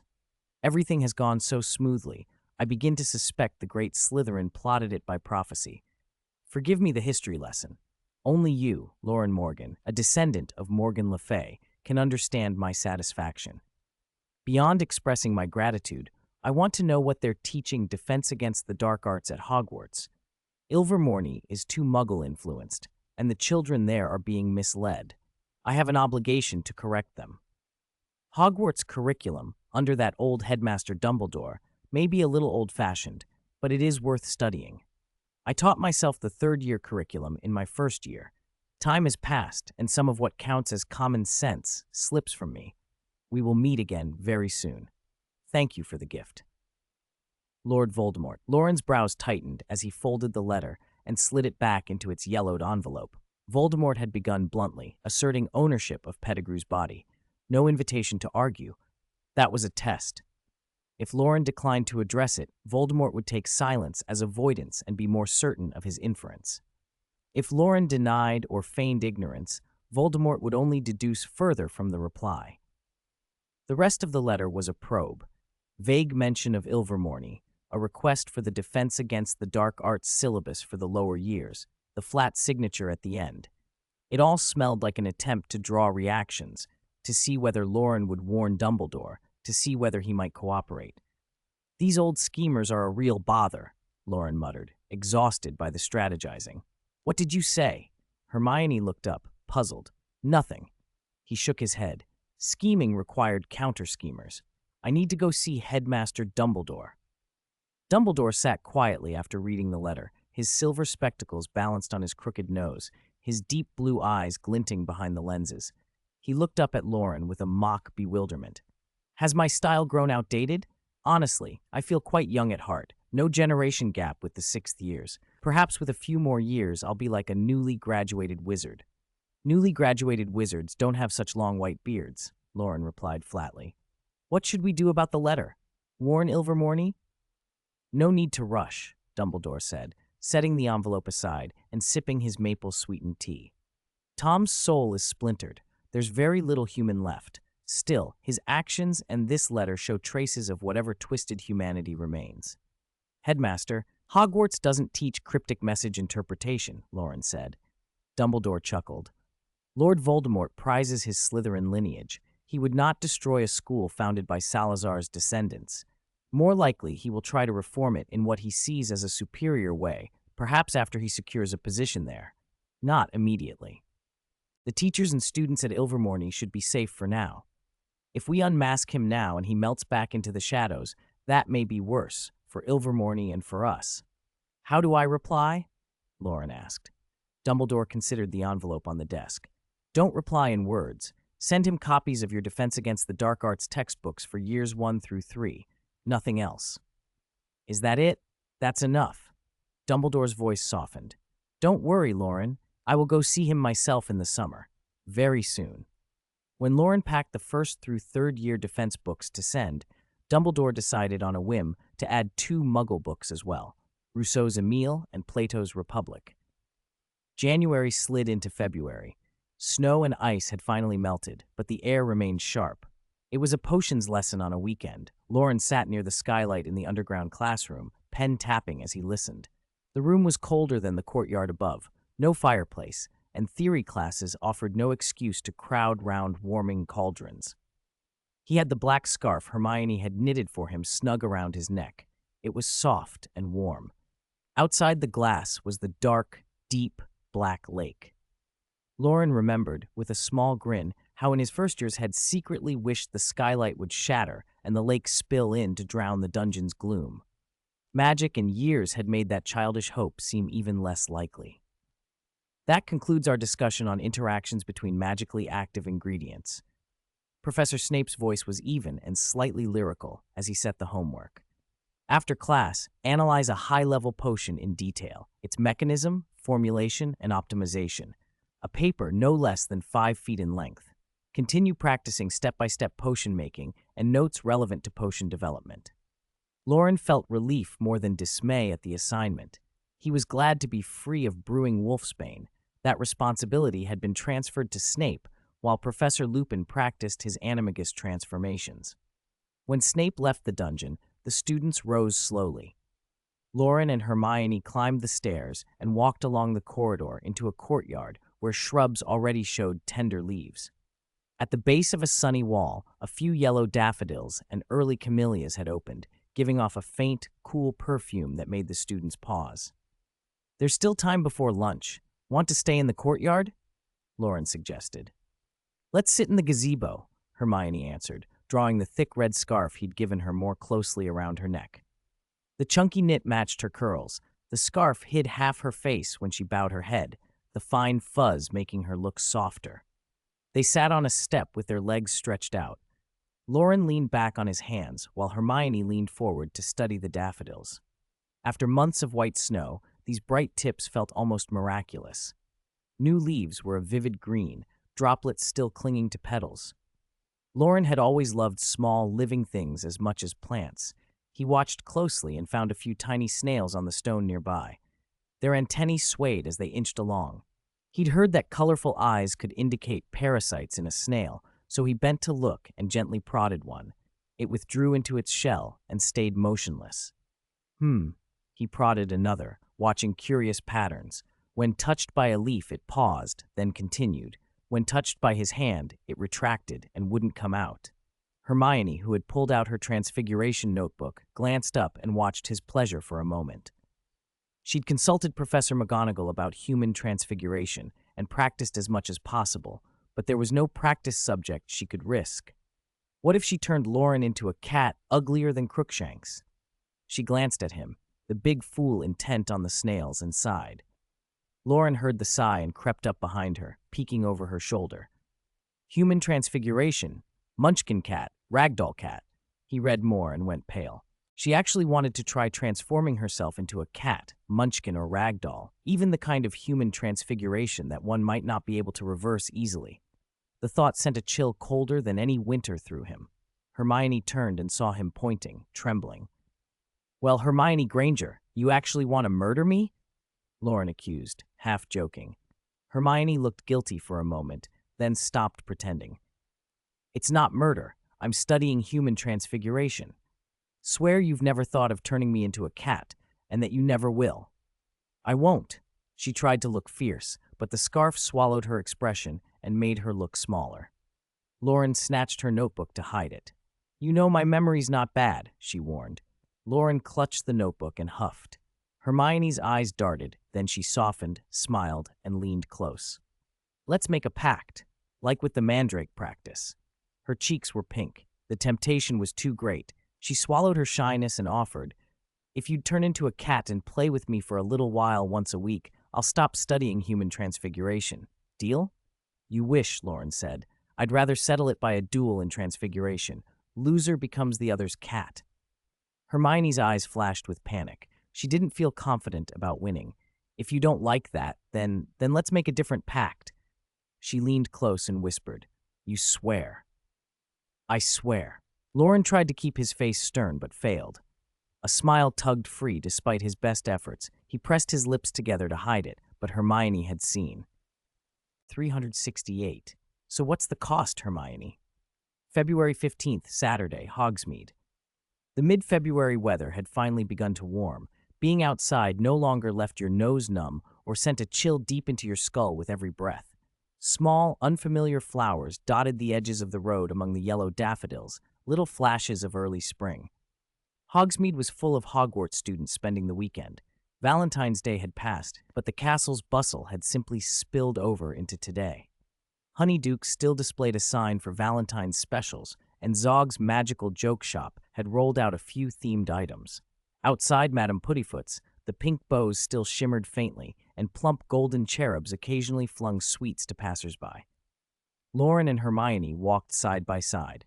Every so often, a confetti cannon boomed, and colored paper fluttered down onto their hair and shoulders. Loren cradled a bag of sticky rice cakes dusted with cocoa. His fingers and the corners of his mouth were smudged dark from snacking. The cakes clung to his teeth, making his words slightly slurred. "Deal's settled then," he said. "You're my tag-along today. You play with me all day, and tonight I'll be a cat and be cute for 2 hours. And from now on, no trying to transfigure me into a cat with human transfiguration, got it?" "You've said that 3 times already." Hermione rolled her eyes. She carried a large bag of candies and pastries she'd bought for him. After a day and night of calm, she couldn't quite remember why she'd agreed to such a ridiculous bargain. The moment Loren accepted, regret had pricked at her. She chalked it up to having her emotions get the better of her, thanks to a certain incorrigible fellow. "Yesterday, when I tried to back out, you nearly talked me into signing an unbreakable vow." "Hey!" Loren only grinned. Sensing her morality taking the upper hand, he scooped a chocolate rice cake from the bag and held it to her mouth. "Good girl, let me serve you. Try one." The cocoa scent rose temptingly. Hermione's tone was helpless. "I've got a mandrake leaf in my mouth. I can't eat that." "What a shame," Loren said, teasing. "I was planning on forcing a tongue kiss on you today." Hermione's eyes went wide and color rushed to her cheeks. Her stunned, flustered expression was unmistakable. "I'm joking. Don't you still have the mandrake leaf?" Loren finished his last rice cake, licked the cocoa from his fingers, and wiped them with a napkin. He crumpled the wrapper and napkin and tossed them into a trash bin outside the 3 broomsticks. Hermione took a breath to compose herself, then followed him inside. Warm air and the smell of roasted food and fermented drinks greeted them. With most people recovering from last night's festivities, the pub was mostly populated by Hogwarts students and felt pleasantly quiet. They found a small round table away from the bar and sat. Loren ordered butterbeer, violet water, orange sparkling wine, and a few other low-alcohol drinks. Hermione arranged her Honeyduke's haul on the table. Combined with the pub's fish and chips and little cakes, it would be their lunch. Loren sighed contentedly as he drank. Even if the Hogwarts kitchens can make butterbeer, nothing beats the 3 broomsticks. Hermione pointed at his upper lip. "You've got foam." "Sorry," he replied, casually licking at his lip. When he realized he couldn't reach, he pulled a napkin and wiped it off. Hermione's gaze had unconsciously followed his tongue and then quickly darted away, thoroughly embarrassed. "All right," Loren said, tossing the used napkin in the bin and sitting down beside her. "Now you feed me lunch." Hermione stared at him. "What?" "It was in the agreement. I sold myself for this. Can't I enjoy it?" he protested with mock righteousness. Hermione felt today's string of humiliations press on her, but this was Loren, and somehow the request felt almost reasonable. Who was she to complain after making the deal? She sighed inwardly, picked up a French fry, dipped it in ketchup, and brought it to his mouth. "I don't eat fries," Loren grumbled. "I want the fried fish." Hermione put the fry in her own mouth and chewed it with exaggerated gusto, then took a piece of fried fish and offered it to him. What was harder than feeding him was watching him eat with such relish. She worried about the bones poking through the mandrake leaf or sticky pastries getting stuck to it. Every bite made her a little more anxious. After lunch, Hermione was worn out. She sat back, cheeks still warm. Loren noticed her sulky expression and felt a flicker of guilt. To ease it, he considered a compromise. "I have an idea." Hermione looked up.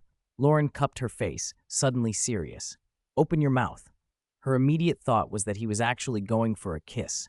Hermione's eyes flashed with annoyance, but out of a mixture of obligation to keep her promise and an odd, involuntary impulse, she obliged and parted her lips. "Wider," he insisted. Hermione clenched her fists, silently promising that when he was a kitten tonight, she would get her revenge. Make him act cute, roll on his back and show his belly. Fueled by that resolve, she opened her mouth as wide as she dared and stared at him. Instead of leaning in, Loren produced his wand and tapped gently inside her cheek. She felt a soft, elastic shift, a tiny pocket forming in the inner wall of her left cheek, like the pouch of a hamster. "All right," he said, withdrawing his wand, then pinched her warm cheek between his fingers. "I always thought that if I could make a little pocket in your mouth with human transfiguration, holding the mandrake leaf would be much easier." "Cheek pouch?" Hermione echoed, bewildered. She poked the inner wall of her mouth with her tongue and found a new ridge where nothing had been before. When she nudged the mandrake leaf over, it slipped into the little pouch and was held entirely out of the way. The strange, obtrusive sensation she'd been carrying vanished. The leaf was still there, but somehow absent from her awareness. Hermione sat very still, a little dazed by how simple and sudden the change felt. Hermione kept rubbing the inside of her cheek with her tongue, that odd little pocket, the buckle pouch. She had never noticed it before, but now that she knew it was there, she couldn't help feeling it. Loren had gone to fetch food, and although Hermione felt she had already eaten enough, Loren clearly thought otherwise. As she sat, hamsters kept popping into her head. They weren't magical creatures, but Hagrid sometimes fed them to other animals, and potions lessons used dried hamsters as ingredients. Live hamsters always had their cheek pouches bulging. If you shook one gently, beans, corn, and wood shavings would spill out.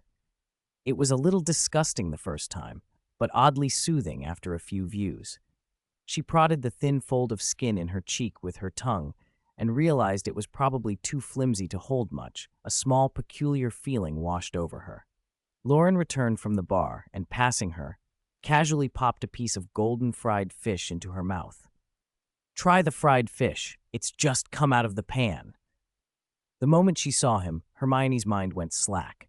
The human transfiguration they'd been practicing, the buckle pouch and hamsters, and for reasons she couldn't explain, the thought of French kissing. Her pulse quickened, and she hoped Loren didn't notice. She bent her head and quietly bit into the fish. The 3 broomsticks did a rough job of frying, but the cod had been filleted from the center and the big bones removed, so there was nothing to worry about. The batter was a bit tough, but when she bit through the fish flakes came apart, hot steam rising. The blunt, elemental pleasure of fat, starch, and protein hit the spot. After finishing the last butterbeer at the table, Loren took Hermione back into Hogsmeade, to Honeydukes this time. Earlier she'd had to avoid sweets because of the mandrake leaf, so she tried everything she'd missed. By the time her stomach bulged more than her cheek, they went on to Zonko's and played until the sun began to set, then drifted back to the castle with the rest of the students. On the walk back, Seamus and Dean were pestering Neville so loudly that Loren, walking behind them, heard everything. Seamus tugged Neville's sleeve and whined, "Show us again. Just one more time, please." Yeah, we'll just watch. We promise not to touch." Dean echoed. Neville looked helpless. He hated to refuse, but found it hard to say no, so he walked on in silence. Loren, at first startled by the tone of their voices, took a few seconds to realize they were begging to see Neville summon his lion Patronus, not asking for anything worse. He glanced up at the sky above Hogsmeade. The Dementors that had haunted it last year were gone. They hadn't been seen since term started. They must have been driven off after Bellatrix Lestrange's attack in Diagon Alley. Now that he thought about it, he hadn't seen the notices tacked up on street corners either. The strict lockdown that had sealed off the school last year must have been lifted. "Do you think the secret passages in the castle have been reopened?" he murmured to himself. He didn't expect Hermione to answer, but he kept thinking aloud. They shouldn't exist anymore, not for student safety. But Dumbledore would probably leave them for future students to discover. He'd give a few hints, too. He went on muttering and, after a while, realized Hermione had gone quiet and distant. He waved a hand in front of her face. "Why so zoned out? Hungry?" "No, I'm fine," she said, still distracted. Her thoughts kept circling back to his joke at the 3 broomsticks. She glanced up and met his eyes, then looked away, cheeks tightening. Loren poked her cheek. It was soft and springy under his finger, and he couldn't help a smile. "Watch the duration of your transfiguration. It'll probably wear off before you sleep, so be careful when you go to bed. Until the full moon, when you'll start brewing the potion, it would be best if you learned the little trick of human transfiguration properly yourself." Tomorrow's Sunday. If you don't have homework or need to talk to any professors about social issues, we can find a quiet place and practice. I can answer the questions you've piled up. Hermione lit up, surprise and pleasure in her eyes. "But you said I shouldn't go on with human transfiguration." "I only said that to scare off your impish ideas. Don't keep thinking about turning me into a cat." He pinched her cheek affectionately. making her mumble a little. Human transfiguration is useful in plenty of situations, like when you're taking the potion for animagus work. Oh, Hermione beamed. She caught his hand, squeezed it, and shook it as they walked toward the castle. You'll teach me properly tomorrow, right? I will. And don't think about turning me into a cat either, okay? Hey, what are you smiling at? Came teasing from behind. Out with it. What are you up to? Hermione hummed an off-key tune, held his hand, listened to the chattering around them, and strolled through the early spring sunset. The air still held a chill, but the last of the golden light warmed the path. After dinner, Harry, Ron, Seamus, Dean, and Neville came into the Gryffindor common room, still talking about Neville's powerful lion Patronus. Harry spotted Hermione by the window, bent over a small table with her quill moving without pause, occasionally flicking through a book. Most noticeable was the white cat sprawled across her lap, eyelids half closed. Whenever the cat pretended to shuffle away, Hermione would pin it back and furiously rub its head. Harry assumed she must have spent the day in Hogsmeade and left her homework unfinished. The others had too. Saving it for Sunday night was practically a Gryffindor tradition. Harry and Ron crossed the room. Even one glance at her arithmancy notes, full of tangled numbers and strange symbols, made them both feel faint. Evening, Hermione, they said, waving their hands to clear their heads, then crouched to peer at the cat. Is that your new pet? It's cuter than Crookshanks. Ron's compliment earned him an instant, murderous glare from the ginger moggy. Crookshanks, who had been dozing nearby, got up and before Ron could react, planted a few muddy paw prints down the front of his trousers. Ron slapped at the stain, grabbed Crookshanks and ruffled him threateningly. You little, I'll turn you loose if you carry on. Don't you try to make me want you again. Harry reached out to stroke the white cat, but it bared its teeth and snapped at his fingers. Harry recoiled with a yelp.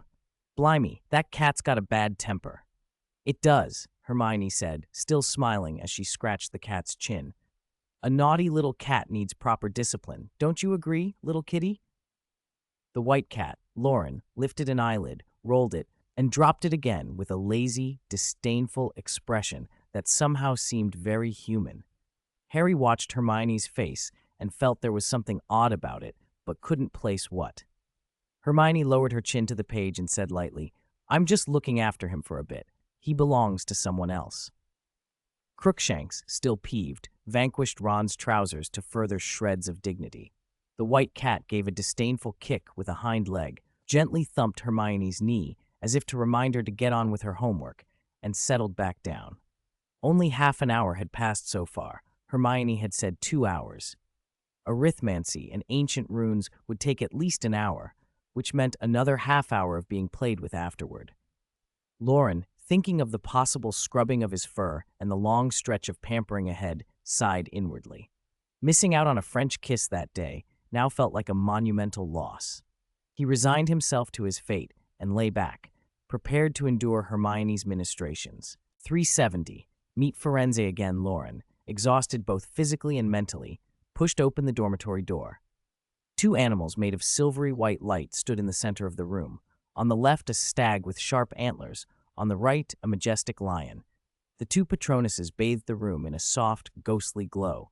Ron, unusually serious, explained from the side, a Patronus's form is closely tied to a person's nature. The lion stands for courage. Neville's a Gryffindor, and when it counts, he shows real bravery. He might be forgetful and quiet most of the time, but when danger comes, he's true courage. What does Harry's stag mean? Seamus asked. Ron hesitated, thought a few seconds, and offered, maybe because his father's Patronus was a stag. Then why was his father's a stag? Maybe his grandfather's was a stag. Then why was his grandfather's a stag? A puzzled silence fell over the room as everyone tried to remember who had started the chain of questions. Harry thought his grandfather's Patronus might not even have been a stag. Maybe his grandfather had never learned the charm. Loren, watching the little comedy unfold, smiled and said, a stag represents leadership and courage, which fits Harry as the chosen one. Also, because a stag's antlers shed and regrow every year, it's a symbol of renewal and resurrection, fitting for someone who survived what shouldn't have been survivable. So that's it? Seamus nodded thoughtfully, looking at Loren. Loren, what's your Patronus? Can you show us? Harry and the others leaned forward, curious. It's an orca, Loren said, too big to appear comfortably inside a dormitory. He paused. If you'll drag me up to the tower for a night stroll, I might show you my Patronus from there. The suggestion hung in the air and produced mixed expressions. Ron and Seamus pulled Loren aside to quiz him about the Patronus charm.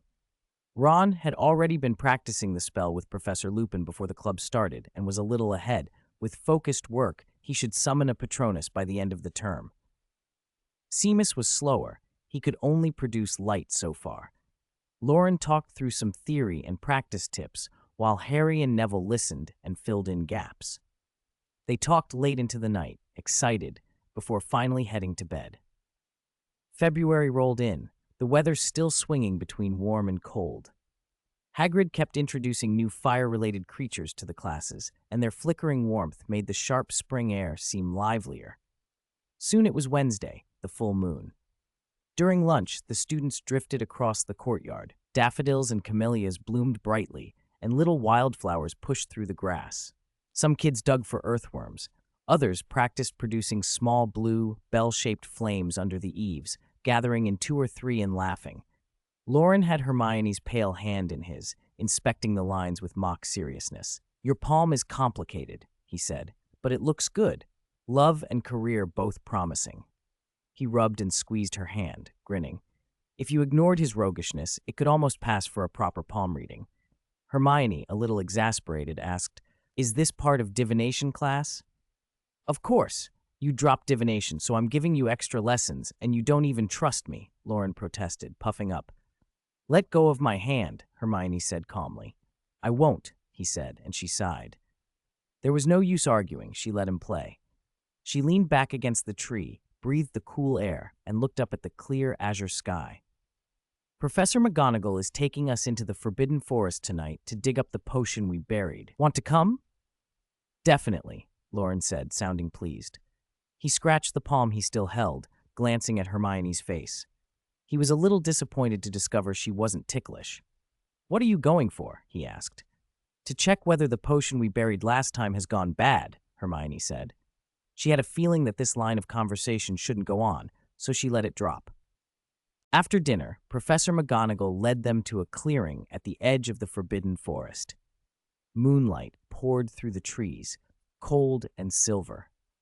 There were some younger students who had just finished a month-long requirement, and older students like Hermione who had interrupted their animagus practice over the holidays. Harry and Ron walked close behind Loren and Hermione, their faces bright with excitement. After a month of dealing with the mandrake work, they were finally free of it. Brewing a potion with saliva. Honestly, that sounds disgusting, Ron muttered.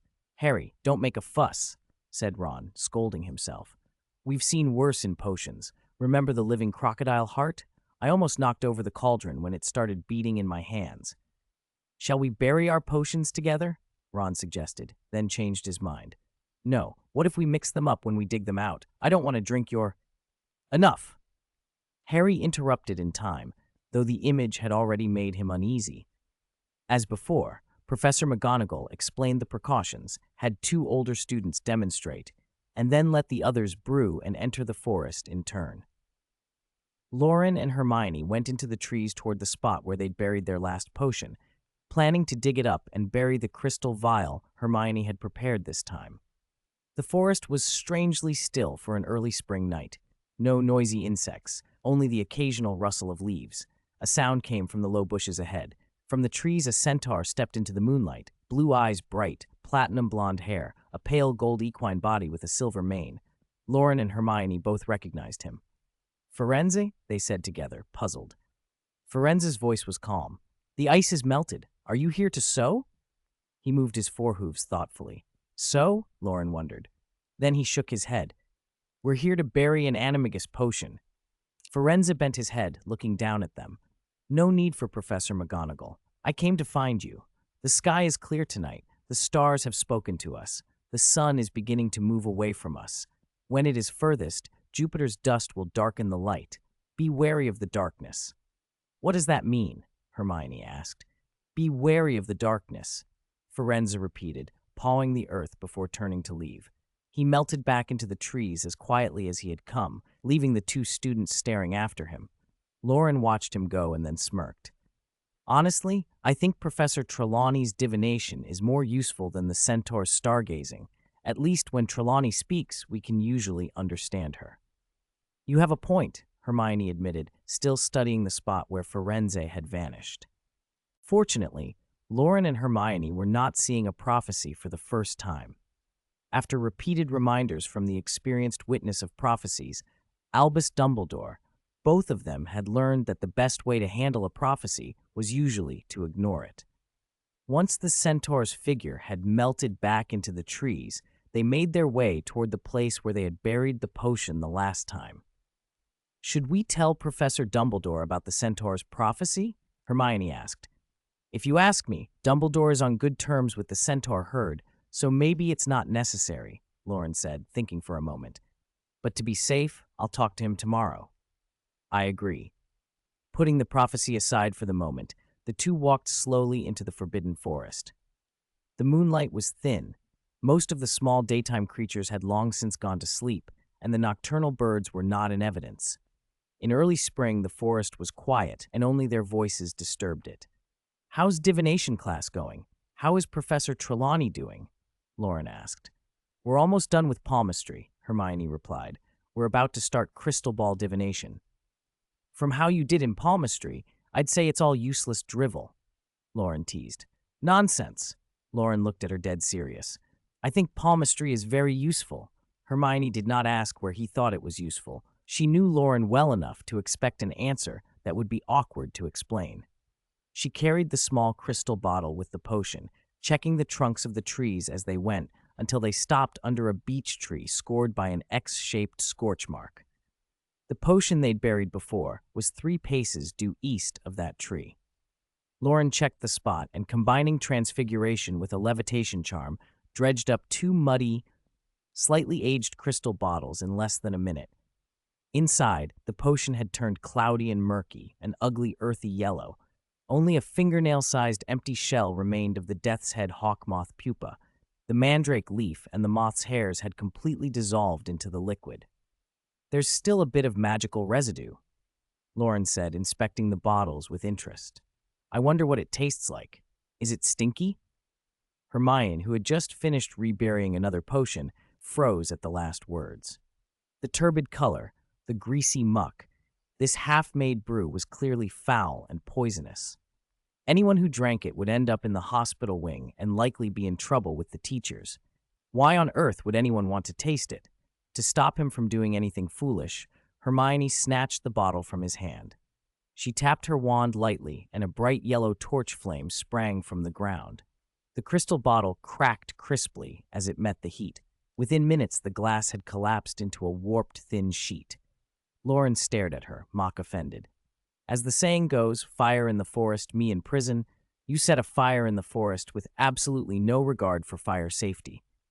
That's not a saying in Britain, Hermione said flatly, tugging his sleeve and starting back toward the castle. Is the saying the point? The point is you have no fire safety sense, Loren scolded, sounding wounded. Do you know how many little animals live in this forest? How many nests and burrows you'd destroy if a blaze started? No, you only ever think of yourself. Arsonist, own up to your crime and repent. With that, the forest dropped back into silence. Loren and Hermione rejoined the other students and returned to the castle together.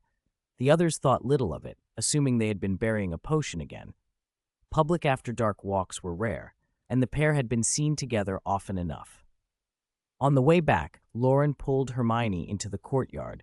They played with the ridiculous spiral staircase for a while, then sank into a sofa in the Gryffindor common room. They leaned against one another and talked about nothing much. Firewood in the hearth, the candles on the candelabra. Sometimes several minutes passed without anyone speaking. Being together felt safe. They didn't remember what they'd said when the portrait clock on the mantel chimed the hour and they said goodnight and headed upstairs. Back in the dormitory, several of the boys were still awake. Harry and Ron, having successfully buried their potion, were too keyed up to sleep. They dragged Neville into a discussion about becoming animagi.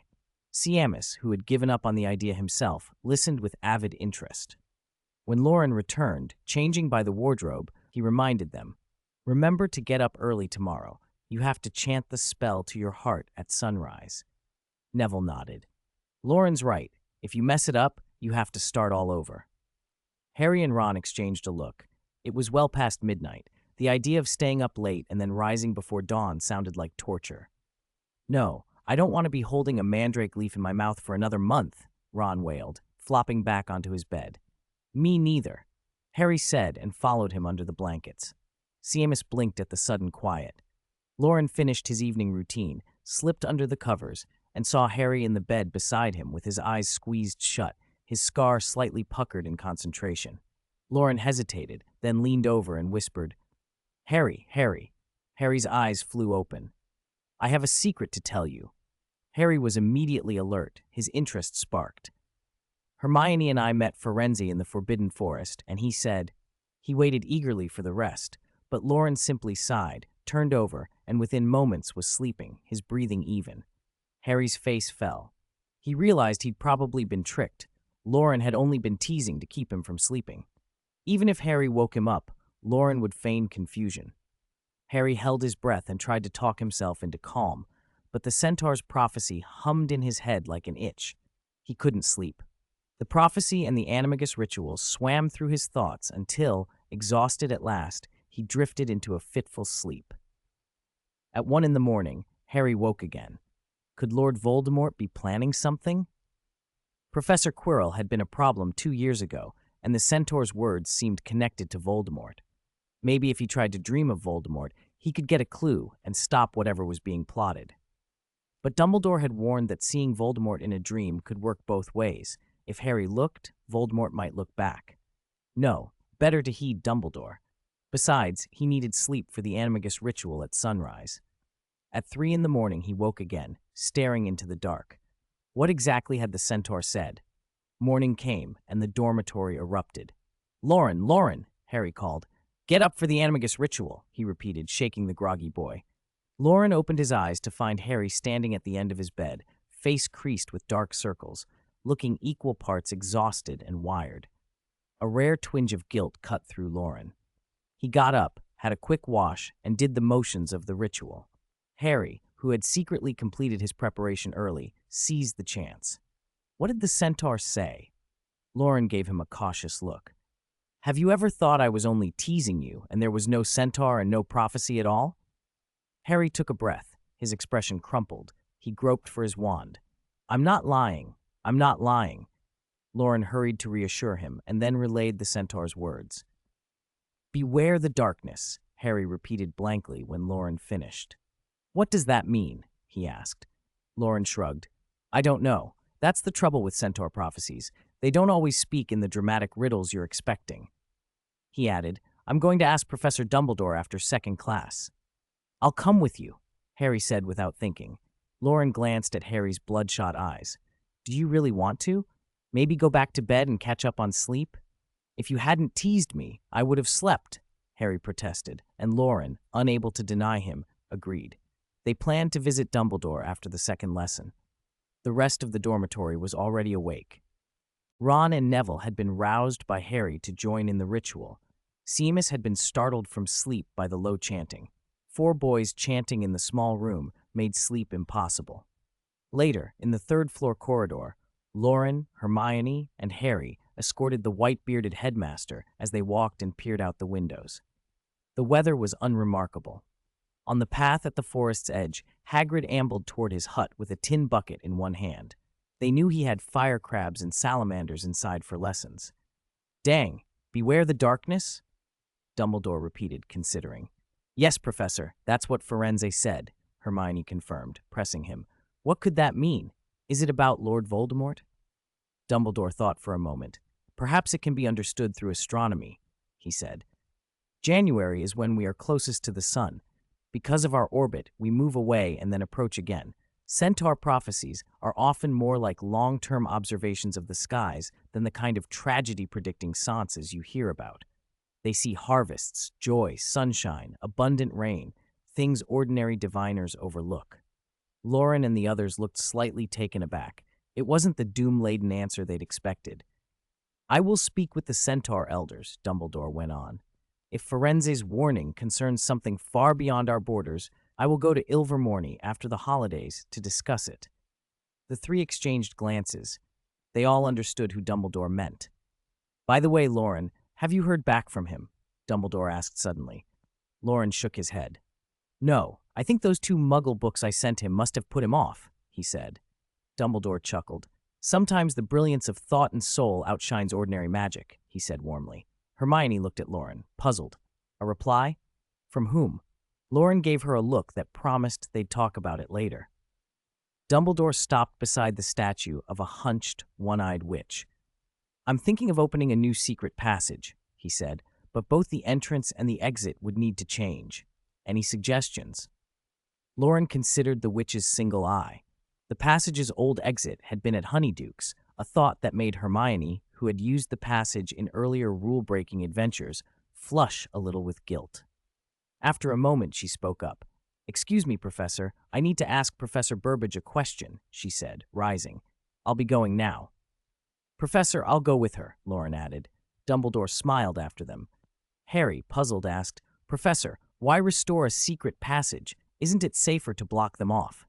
"Safety is not everything," Dumbledore said softly. "Many years ago, Remus used the secret passage under the Humping Willow to hide his troubles. Your father and his friends built lasting friendships through corridors like these." Loren and Hermione strengthened their bond through a hidden passage in second year.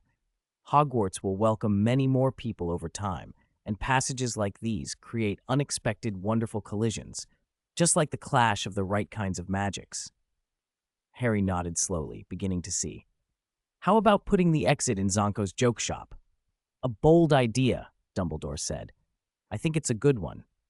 Of Mount Greylock, Massachusetts. Ilvermorny School of Witchcraft and Wizardry. Professor Tom Gaunt had just finished his Horned Serpent second-year Defense Against the Dark Arts class and sat at his desk staring at a tall pile of Gilderoy Lockhart books with a complicated expression. 2 thick, didactic Muggle books lay to one side. He had no desire even to skim them. Dumbledore, it seemed, was still deploying the same old strategies, showing off erudition, displaying magnanimity, and in the process attempting to educate others who might not have asked to be taught. Chapter 372, Spring Thunder and Rain. "You really went to find Professor Burbage?" "I thought it was just an excuse to get away," Loren said, bumping Hermione's shoulder as they walked toward Caridy Burbage's Muggle Studies office. Hermione stared straight ahead, walking with the same determined focus of a first-year visiting a professor's office for the first time. The 7th-floor windows in the corridor were all open. Being high up there was nothing between them and the wind. The sky was a dull sheet of gray, clouds swirling and low, slightly oppressive. "I thought you were clever," Loren continued, half teasing, "but you don't seem like someone who'd lie to a professor." "Well, you don't usually lie." Hermione clenched and unclenched her fists. Loren babbled on, mostly to fill the silence, until at last he looked up at the sky and said, "When do you think it'll pour? How many people will be able to learn Animagus? There'll be more moisture once the ice melts, so it should rain soon."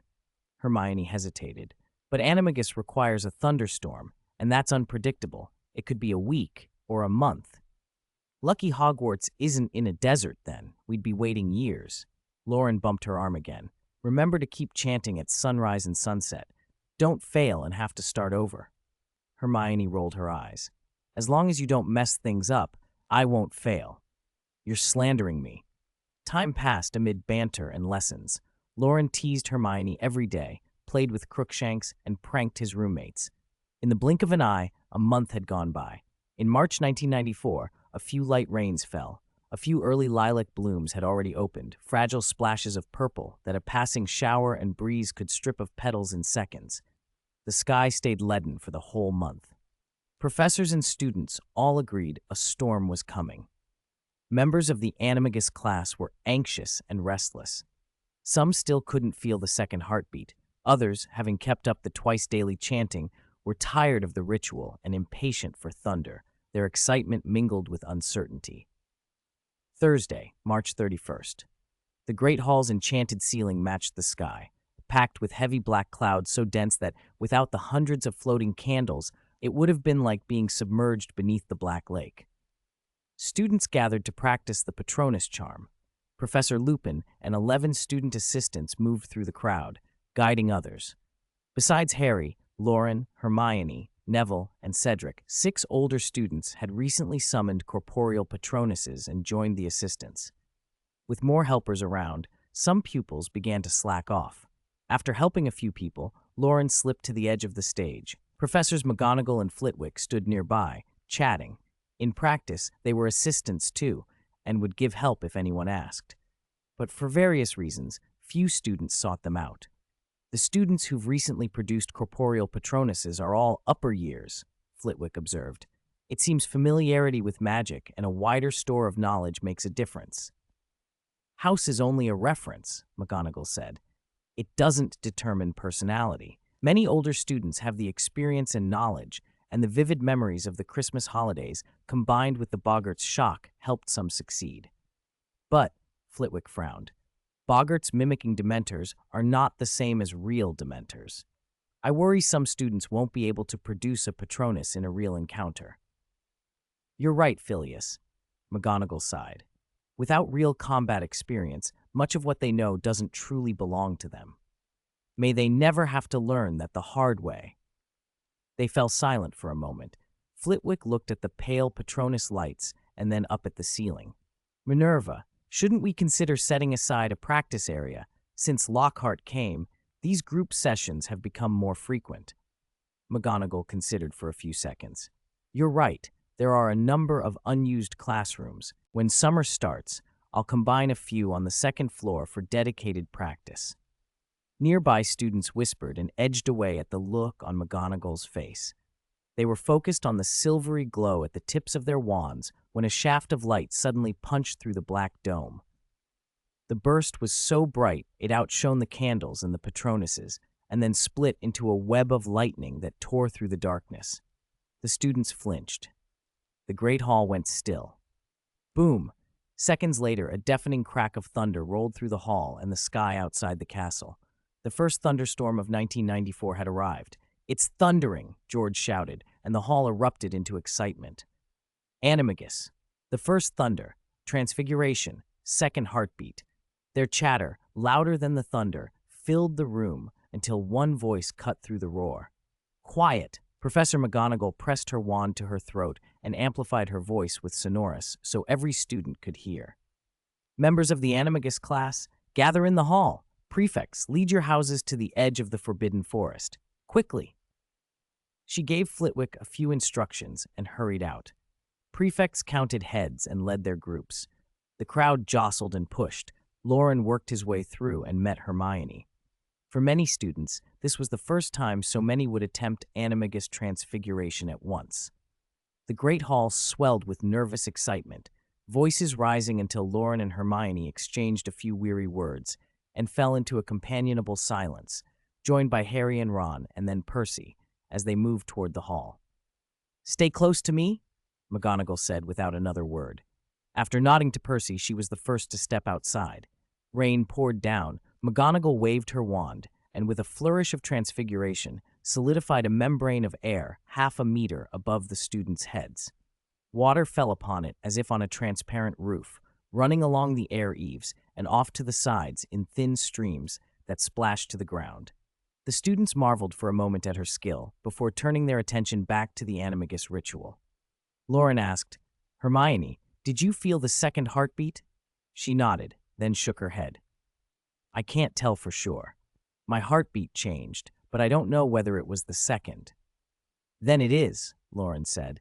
Professor McGonagall said that when it's uncertain, the second heartbeat might not be stable, but if you felt it, the timing's right. I hope I don't fail again. Hermione's voice tightened with fear. Loren took her hand, squeezing her pale fingers in his. You won't. You've mastered the theory of human transfiguration, and you've done loads of transfiguration already, he added, softer. Even if you fail, we'll just start over. I don't want to start over, Hermione said, voice trembling. She really didn't want to taste mandrake root again, despite how easy the cheek pouch method was. Then don't learn it. No, Loren did his best to reassure her. He meant well.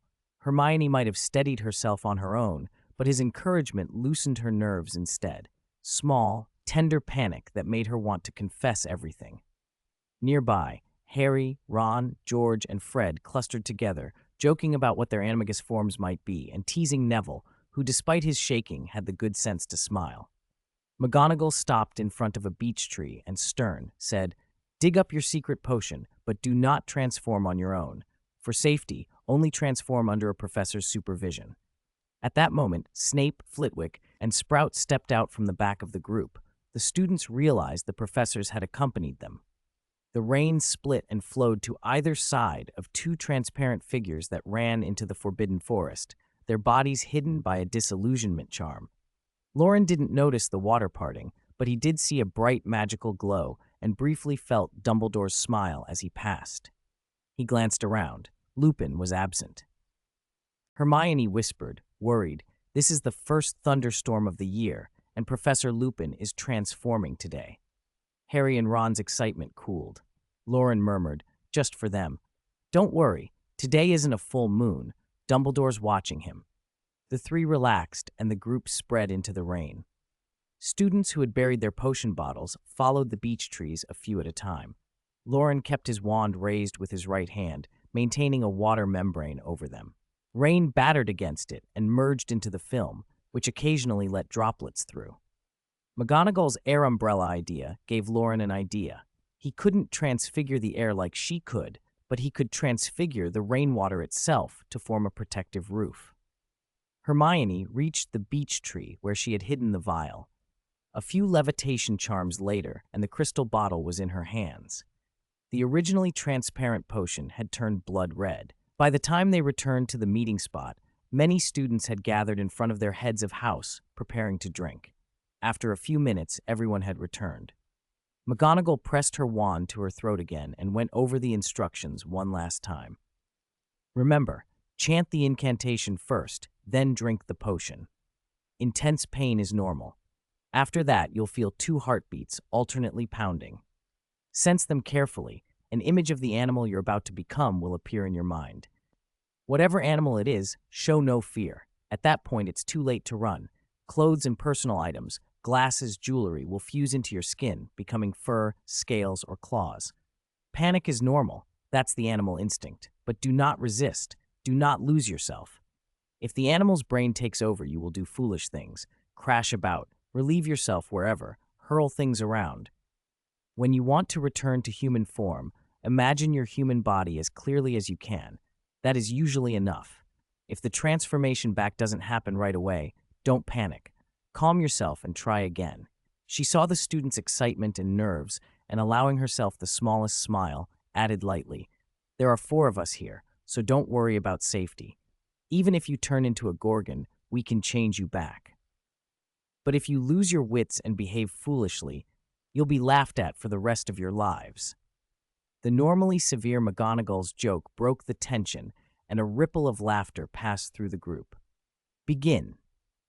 Hermione held her wand in her right hand and the crystal vial in her left, both hands slightly trembling. Just as she was about to start, she remembered something and looked up at Loren. "No matter what I turn into, you're not allowed to laugh," she warned in a small, trembling voice. "I promise," he said readily. Seeing that spark in her eyes, he added, "Don't worry. If the transfiguration goes well, I'll agree to whatever you ask." At once, the tight knot of panic in Hermione's chest gave way. She felt suddenly fierce and determined, ready to face whatever the transformation would bring. 373. Lion's Roar on a Rainy Night. Hermione let out a long breath as if expelling every last bit of dread. She pressed the tip of her wand to her chest over heart and murmured, "Amato animo modo animagus." When she finished the incantation, she tossed her wand to Loren, unscrewed the crystal vial, and drank the blood-red potion in one gulp. Thump, thump, thump. A new heartbeat, like tiny drum beats, began to sound from her. Hermione hiccuped, her face flushed, her pupils dilated, and her gaze went a little glassy. A weasel, she muttered. Before Loren could react, another fierce heartbeat faded into the sounds of the forest. Hermione's animagus transformation had begun. Loren had seen many kinds of transfiguration, but this was different from full-body transfiguration or the innate shifts passed down from Morgan Le Fay. Animagus change started in the heart. It was as if a second heart appeared and began pumping a blood-red liquid, the potion, throughout the body. That liquid spread with the blood and infused the skin with a strange shimmer. From what Loren knew of potions, that property came from the Death's Head Hawkmoth pupa. Hermione's robe tightened as the transformation took hold, clinging to her like a second skin as it melted and reformed. Her pendant, hair tie, and the buttons at her waist seemed to sink into the fabric and become part of it, the whole garment turning gradually into an outline of fur. Muscles contracted, bones shifted with faint grinding noises, joints creaked. Pain made Hermione bow her head, but it was within what she could bear. Her arms and legs, her waist and back, her whole body began to shrink. Seconds later, a small, crouching weasel stood where her human form had been. "Looks like it worked," Loren said, a faint smile at the corner of his mouth. He crouched to study the animagus, long and slender, short legs, snow-white fur beaded with water, suggesting some hydrophobic quality, and a small tuft of brown on its head. It was no larger than a forearm. He guessed the weasel's heart now concentrated the magic, a node for switching between forms. The weasel blinked at the giant before it, Loren, then relaxed, lowered its head, and stared at its tiny paws. It looked slightly dizzy, a strange urge nudging it to bolt into the safety of the forest. "Very good, Miss Granger. Stay focused and keep calm," Professor McGonagall called from ahead. She'd been watching the students and kept an eye on Hermione. Loren rubbed the back of the weasel's neck and then, on impulse, scratched under its chin. "Doesn't feel as nice as cat fur," he mused. A soft, offended squeak. Then the weasel bit his finger. It didn't break the skin, but it stung enough.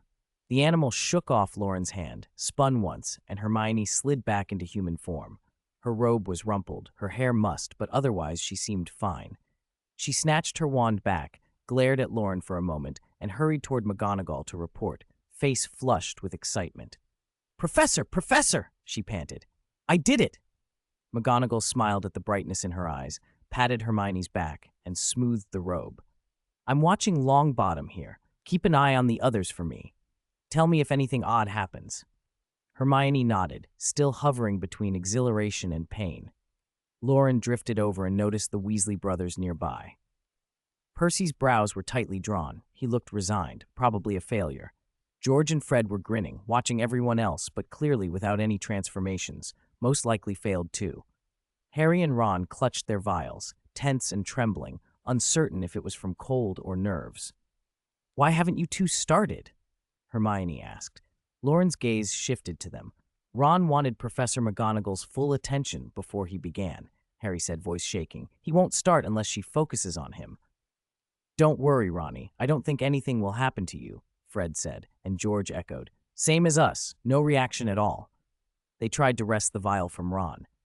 He covered it frantically, staring in horror toward Neville. Everyone's eyes followed him. Neville was curled on the ground, thinner than before, groaning. Rain drenched his hair and robes. For a moment they thought he was swelling, then his skin split and clumps of brownish-yellow fur pushed out and retracted again. He cried out, teeth bared, pain written across his face. Time and again the process repeated, sudden bulging, retraction, a low howl. At last a heartbeat like a heavy drum grew clear and steady. Neville arched his back and curled up. His robes tightened and merged into fur as his body expanded.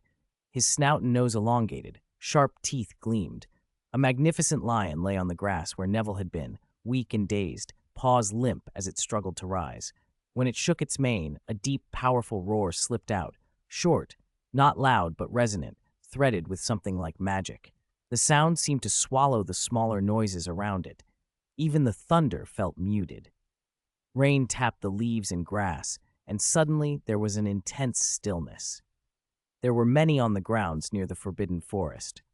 4 professors watched, and most of the rest were members of the Animagus class. Some with mandrake leaves in their mouths just to be observers, some who'd buried the secret potion but hadn't managed the continuous heart chant required for a month, others who'd drunk the potion but felt nothing. Seeing Neville's agonized change sent a sudden, understandable urge to give up through them. Animagus work was optional, limited in power, time-consuming and unreliable. You might end up as something silly as a snail or moth, or as useful as a rat. But that lion's roar cleared the fog. The students straightened, their hesitation cracking. Feverish excitement lit new flames in their eyes. McGonagall stepped forward, serious. "Mr. Longbottom, can you hear me?" The lion lifted its head. McGonagall's calm steadied the crowd. "Now remember your human form, concentrate, and slowly change back." The lion's gaze cleared. It shrank, shrinking into the now thin, timid boy. Neville stood up slowly. Joy brightened his face. McGonagall handed him back his wand and patted his robe. "Mr. Longbottom, you did it. I'm proud of you."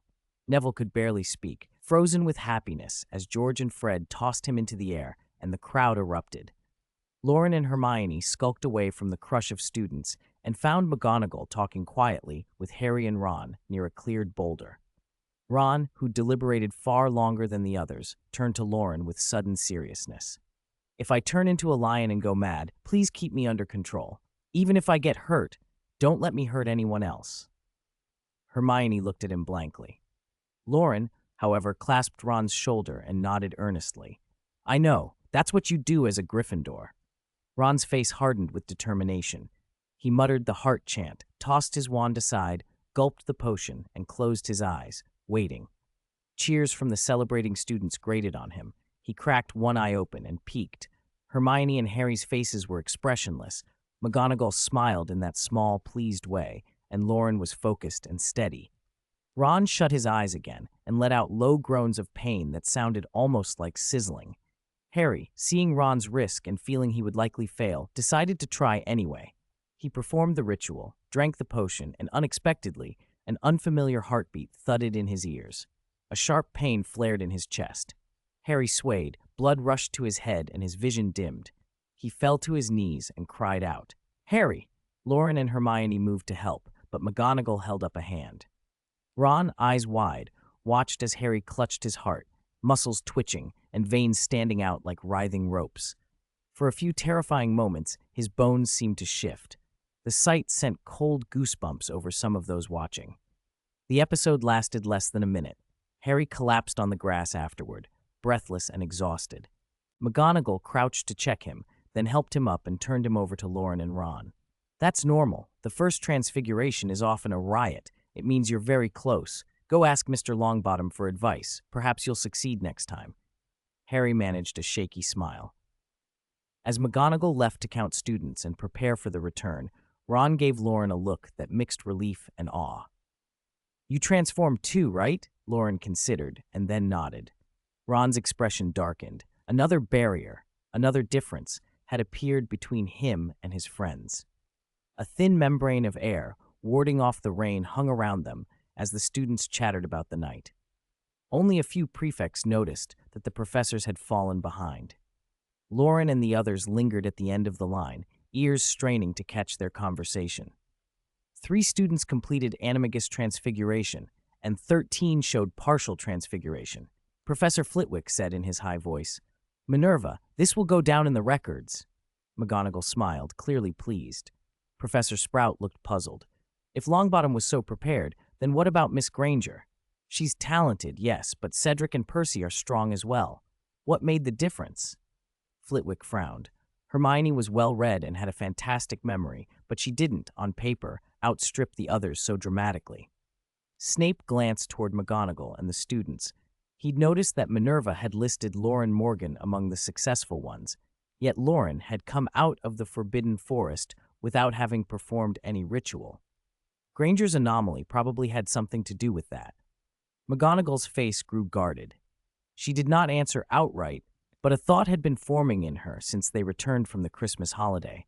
Hermione had been asking pointed questions about human transfiguration, especially turning people into animals. It seemed that the Animagus class had taken on new teaching content. Friday, April 1st, the day before the Easter holiday. From the podium, Professor McGonagall summed up the Animagus Transfiguration event from the night before. Including Neville Longbottom, Hermione Granger, and Loren Morgan, 3 people completed the Animagus Transfiguration. 13 others showed varying degrees of transfigurative reaction, she said. Regarding Animagus registration, I'll speak with them after the Easter holidays. Now, a few words about the animagus ritual. Hermione, sitting in the back row, glanced at Loren. He sat ramrod straight, wearing the expression of a good student accepting praise. Only a few people knew McGonagall was covering for him. Loren caught Hermione's look, and for an instant his posture fell away as a grin spread across his face. The mask of attentive studiousness slipped. Coincidentally, McGonagall was talking about something else, so Loren leaned toward Professor Lupin and mouthed quietly, "Professor, did your transfiguration work last night?" Lupin smiled. "There were a few complications," he admitted, "and the animal wasn't exactly what I expected.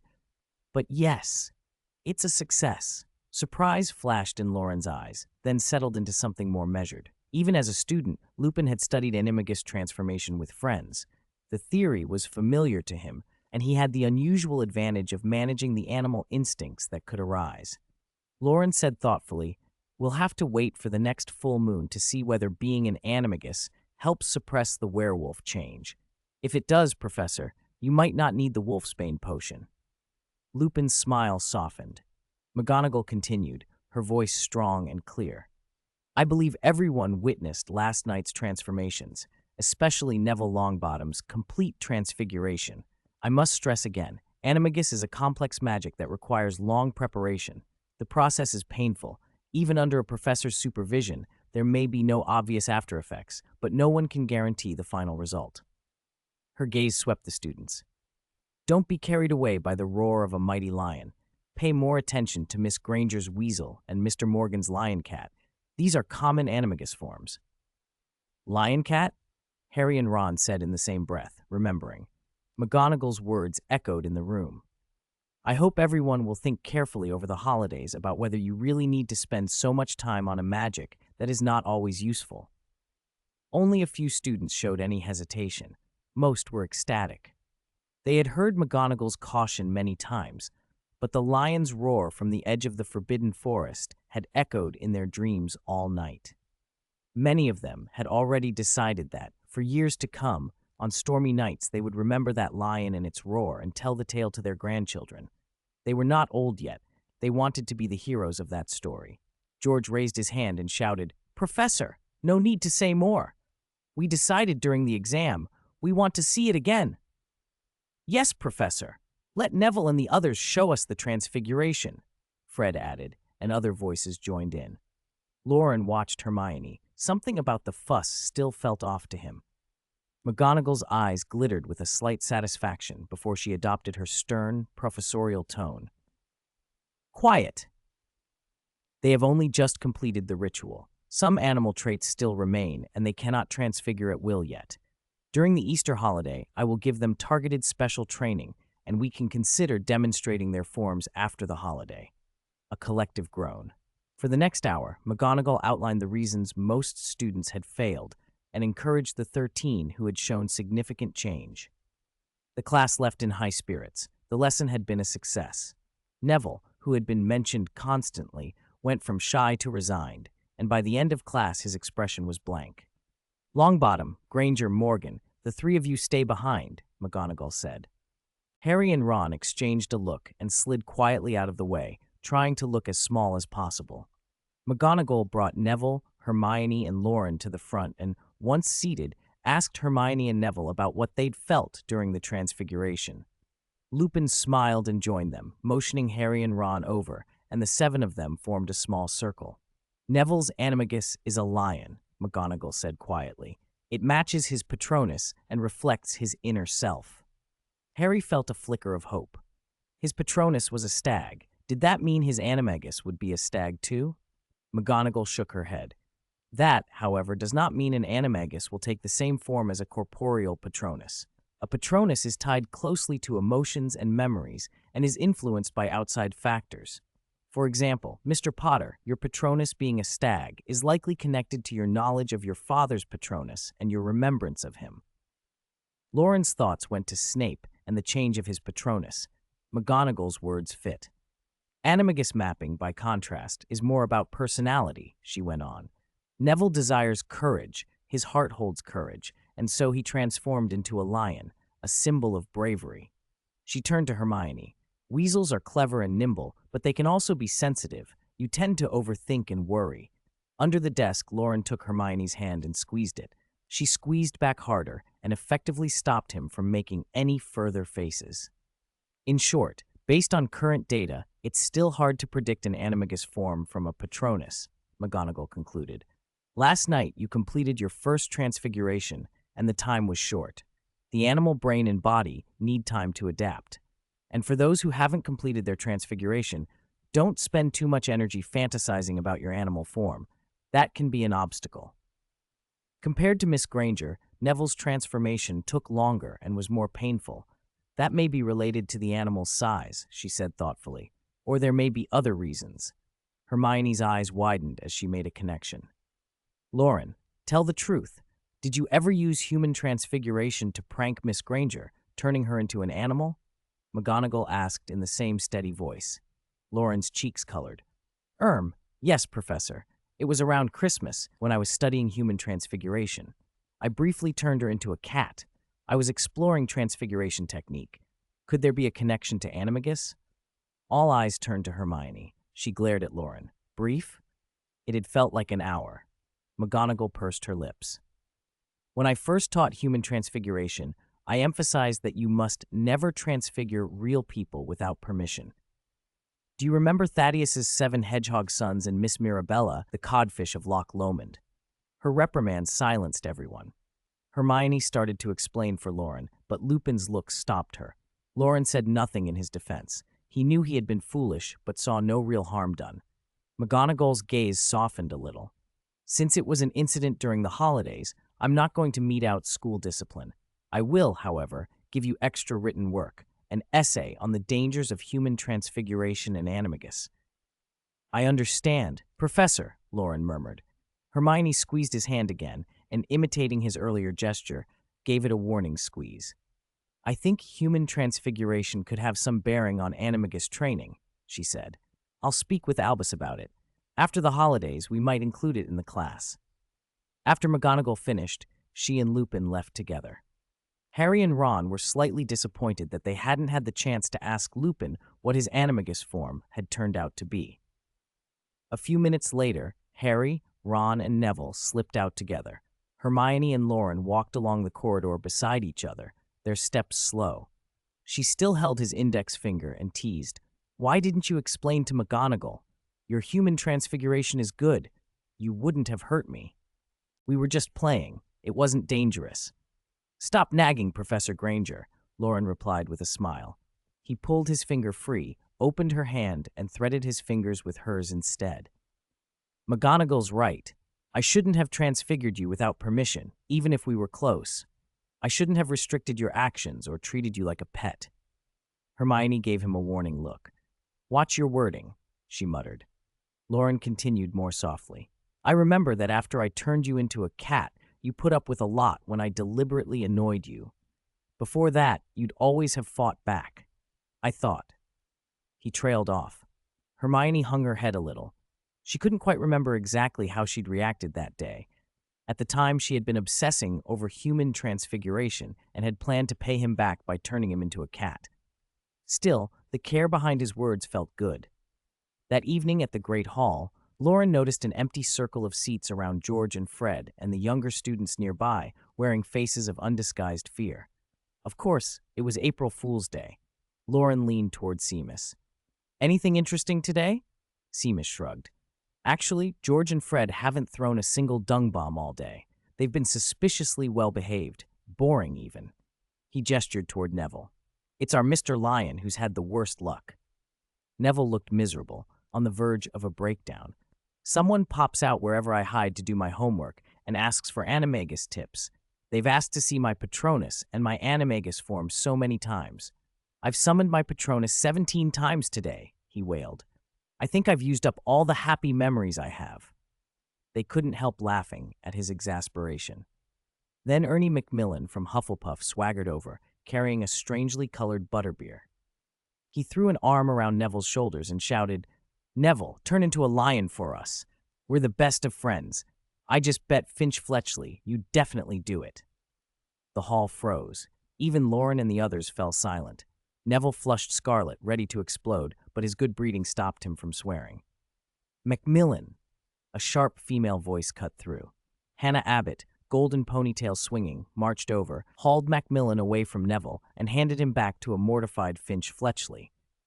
Finch Fletchley mumbled apologies and dragged Macmillan back to his table. The charged look between Neville and Hannah said everything that needed saying. Then Ron's face changed as he realized something. The butterbeer he's drinking. Fred brought it, he announced. The frozen moment burst into noise again, as everyone turned to denounce George and Fred for some mischief. The two bashful parties were relieved, and the scene dissolved into the usual clatter and laughter of a Hogwarts dinner. Chapter 375, How-Chee's Funeral. April arrived with an abundance of rain and sun. The leaves in the forest greened as if filled with water. The Easter holiday was not much of a holiday. Third years had never had so much homework. The professors seemed to be running a prelude to the finals, cramming a year's worth of material into the break, even more than they had during Christmas. "This is called a holiday?" Seamus Finnigan complained in the common room after lunch one day. "The exams are still ages away. What are they doing?" No one paid him much attention. Everyone was swamped. The Quidditch finals were scheduled for the first Saturday after Easter, and Harry and Ron had to wedge homework between daily training sessions and endless tactical meetings with Oliver Wood, Gryffindor's veteran captain. Wood was about to graduate, and Slytherin's captain, Marcus Flint, had been held back a year. This promised to be the last showdown between the old rivals. The match carried the weight of an era ending. The younger students would inherit the house's futures. Even Percy, listening to the tactics discussions in the common room each night, would hiss at anyone playing Exploding Snap too close. No match had approached with so much anticipation in living memory. Loren yawned and kept reading his thick book, Psychological Study of House Elves. Beside it were similar volumes, Pets or Slaves, A History of House Elf Domestication. Hermione had asked him to help go through them.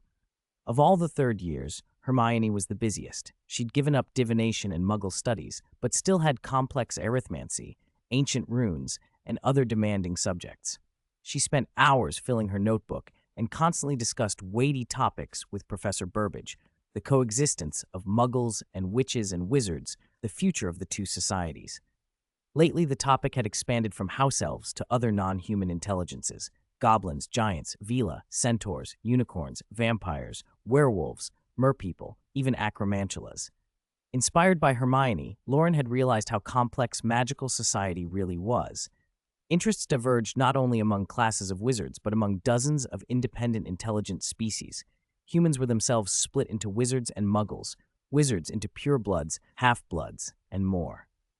Loren increasingly suspected a great conflict would come one day, not only between wizards and muggles, but between humans and other sentient beings. The world felt like a pressure cooker slowly filling, Muggle influence creeping into once mysterious territories, adding heat until the lid popped. But that would be centuries away. It wasn't his fight now. He turned a page and read a passage that made him blink. In the 18th century, a house elf argued that if a wizard master wished to punish a house elf, the master should choose the cruelest punishment possible. When the master could no longer bear his own cruelty, he would finally empathize with the house elf. "That's insane.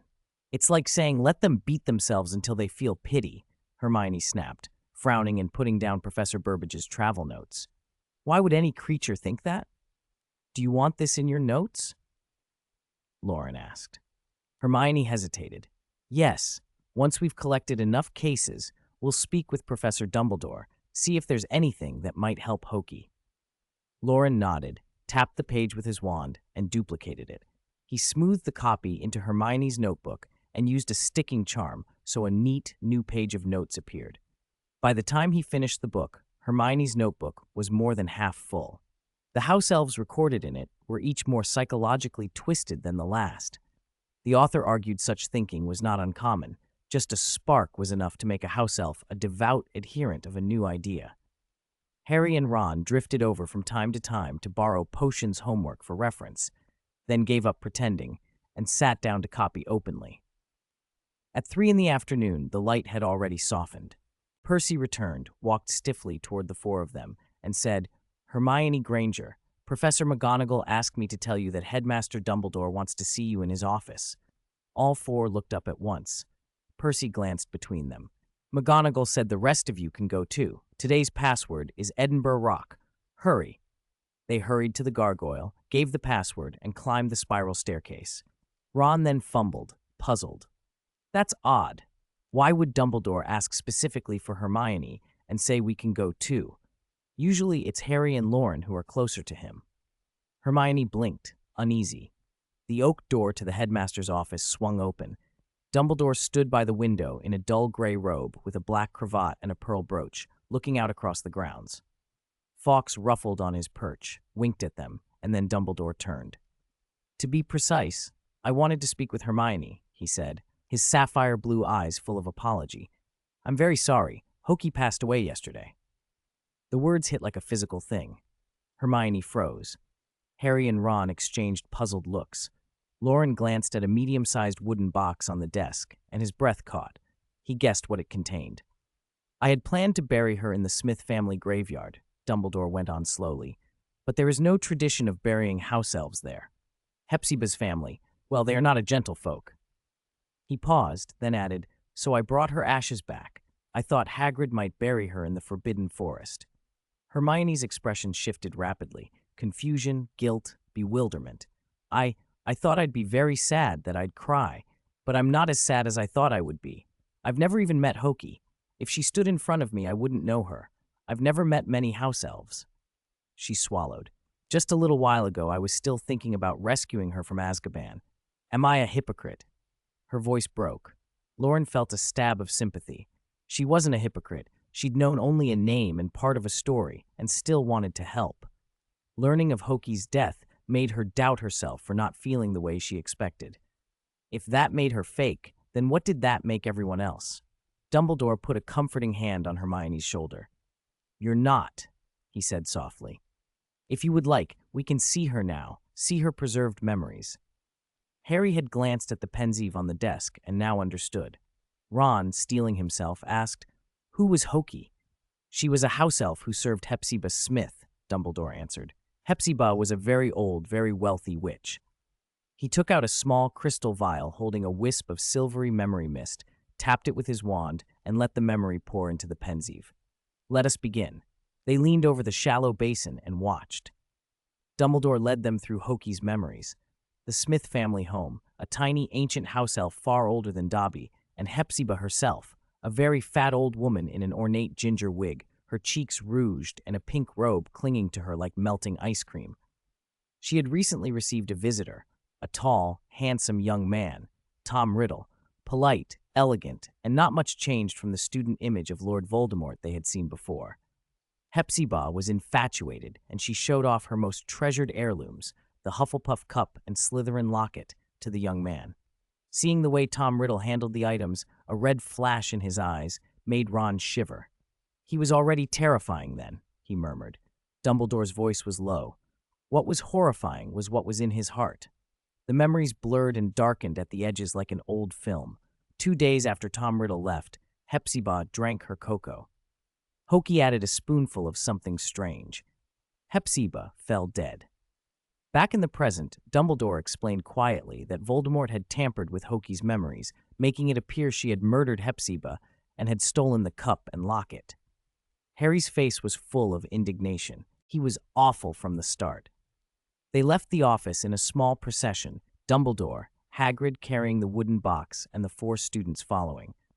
The walk to the edge of the Forbidden Forest was almost silent except for soft footfalls. Hagrid held the box with care and a muffled voice. Poor little thing, reminds me of Aragog. He's just come out of his winter sleep. He's an old creature too, won't be long now. They dug a small grave in a clearing. By custom, someone should have spoken in praise of Hokey's life and spirit, given her words of farewell, but no one did. Hermione squeezed Loren's hand. His grip was steady and calm, and a faint light came into her eyes. Hagrid filled the grave slowly, his face sorrowful, but not for Hokey.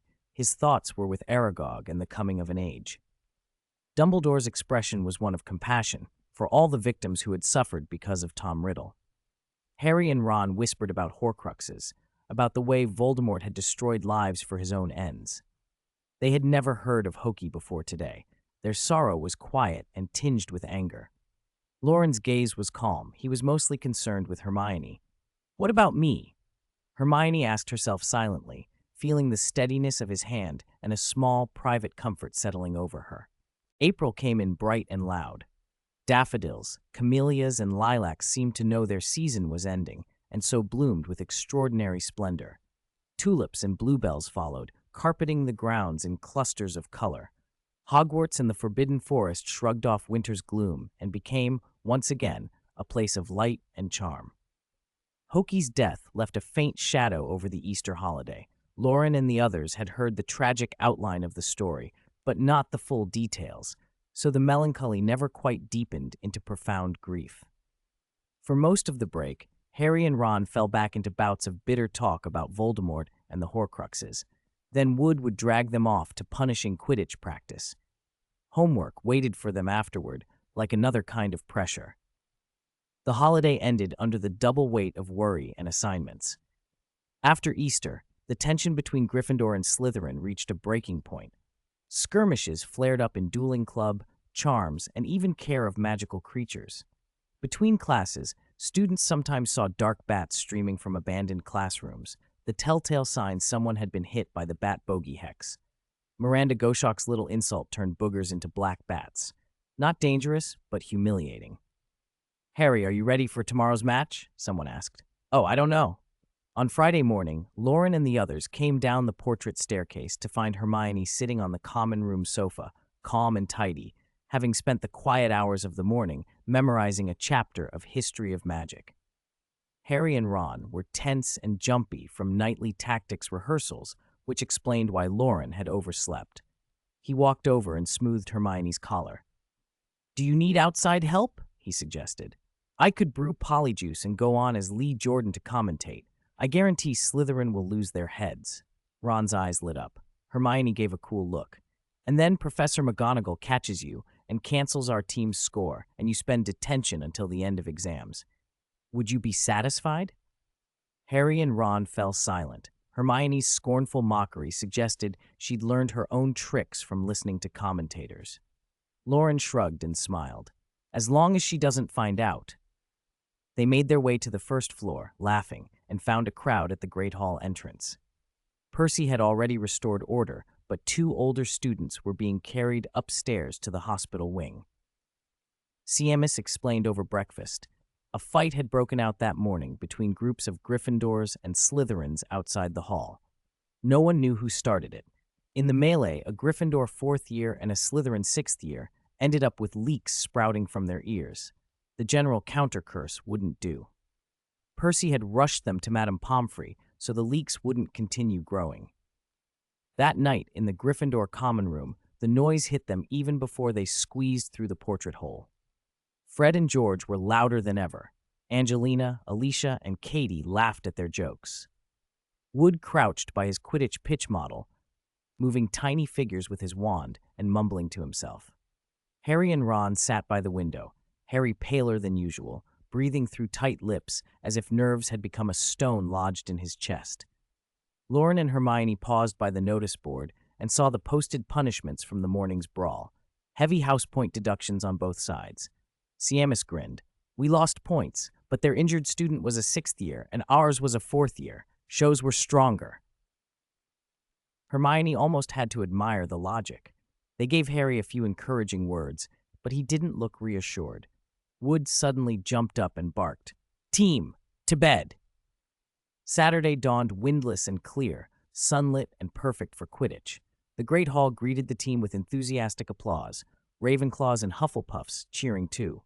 Wood seemed more nervous than the players themselves, fussing at teammates to eat more, though he couldn't swallow a thing. The final started at 11. After a short rest, the team grouped up and headed to the pitch to warm up. Loren and Hermione took seats in the stands. Lavender and Parvati passed them, arms linked and giggling.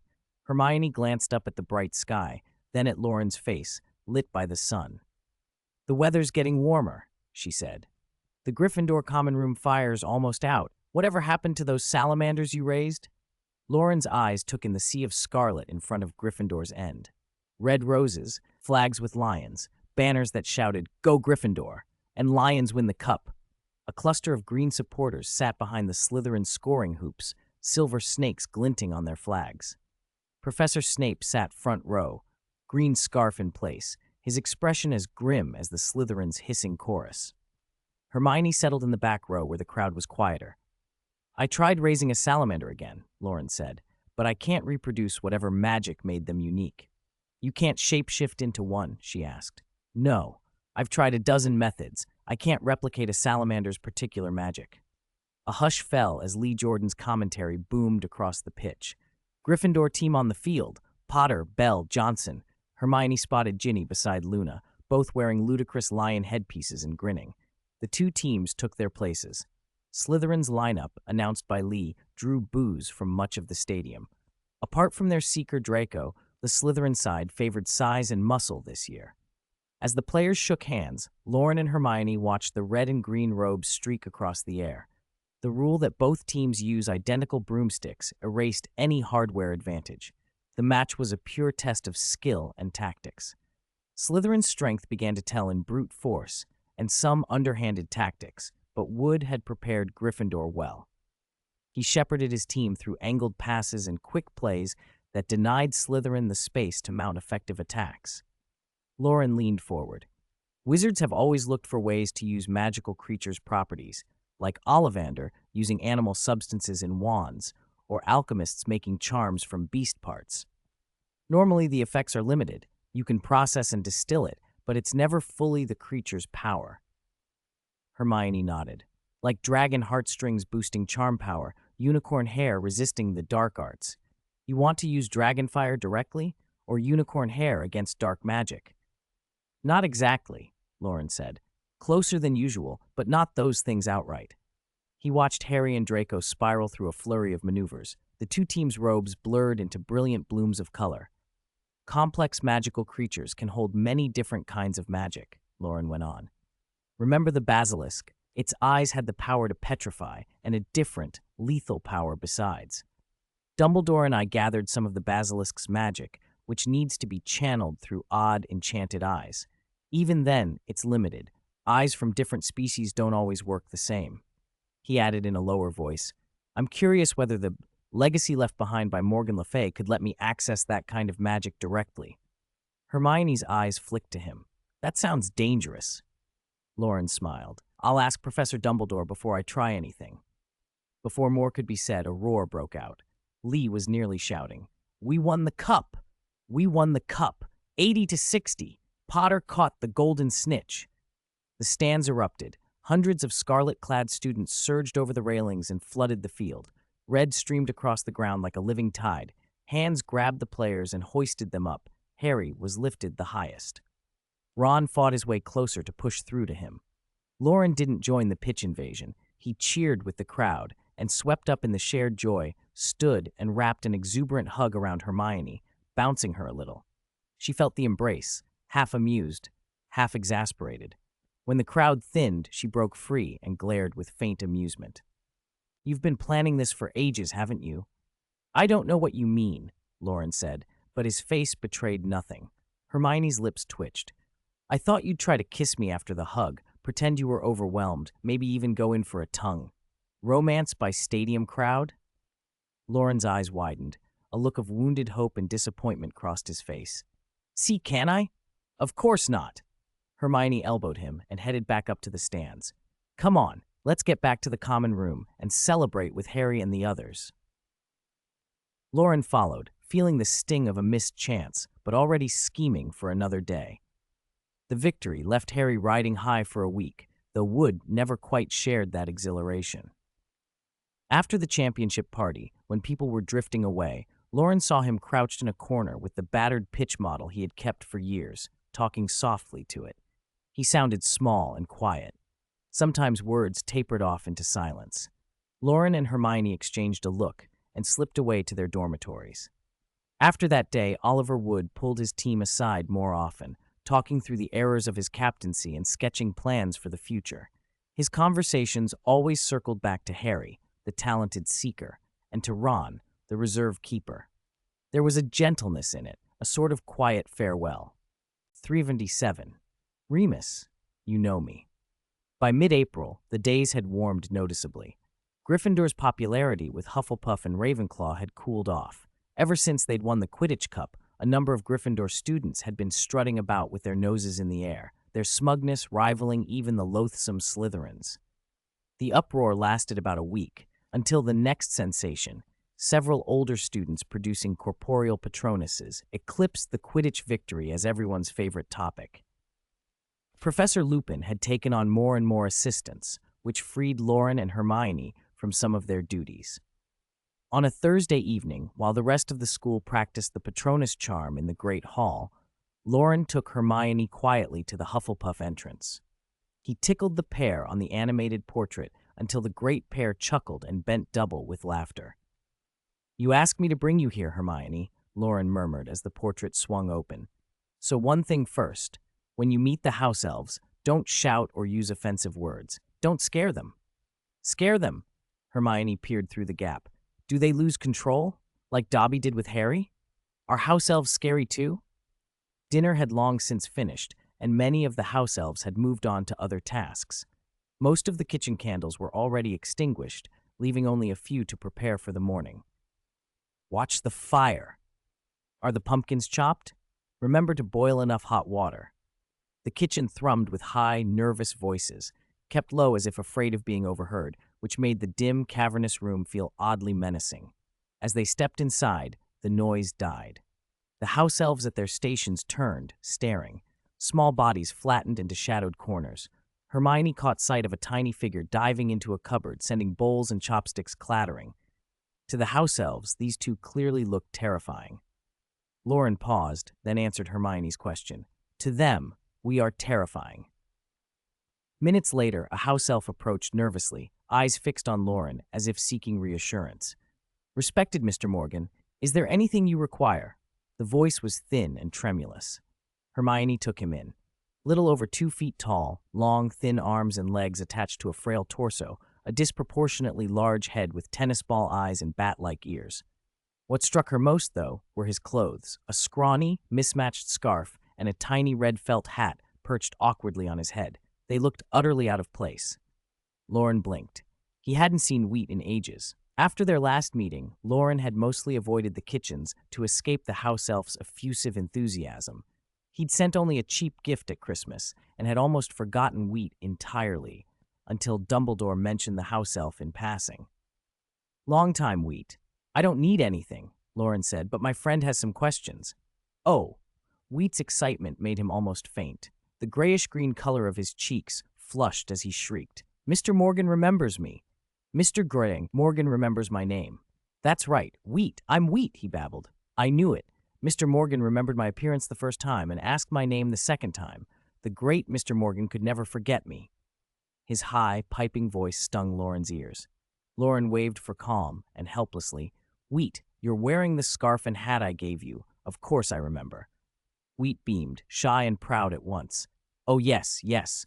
This was Mr. Morgan's Christmas gift to Wheat." Wheat was so afraid on Christmas. When you give clothes to a house elf, it means dismissal. Wheat thought Mr. Morgan disliked what Wheat did of his own accord. "It was the new Dobby who made Wheat understand. He told me that young wizards nowadays think differently." Wheat prattled on about Dobby getting socks from Harry Potter and how Wheat had socks too, but Dobby had no scarf or hat. Only Wheat had been given those things. Loren felt the throb behind his eyes ease, only for his head to begin aching instead. Hermione, studying the house elf's bare feet, asked bluntly, "Where are your socks? Why aren't you wearing them?" Wheat puffed with pride. "Socks wear out if you wear them too long. Dobby's socks already wore out one pair, even though he bought them himself. Wheat's socks will not wear out. Wheat will always keep the socks Mr. Morgan gave him." Loren fell silent. From the shadowed corners, dozens of tiny eyes glittered, fixed on them with an intensity that made Hermione uncomfortable.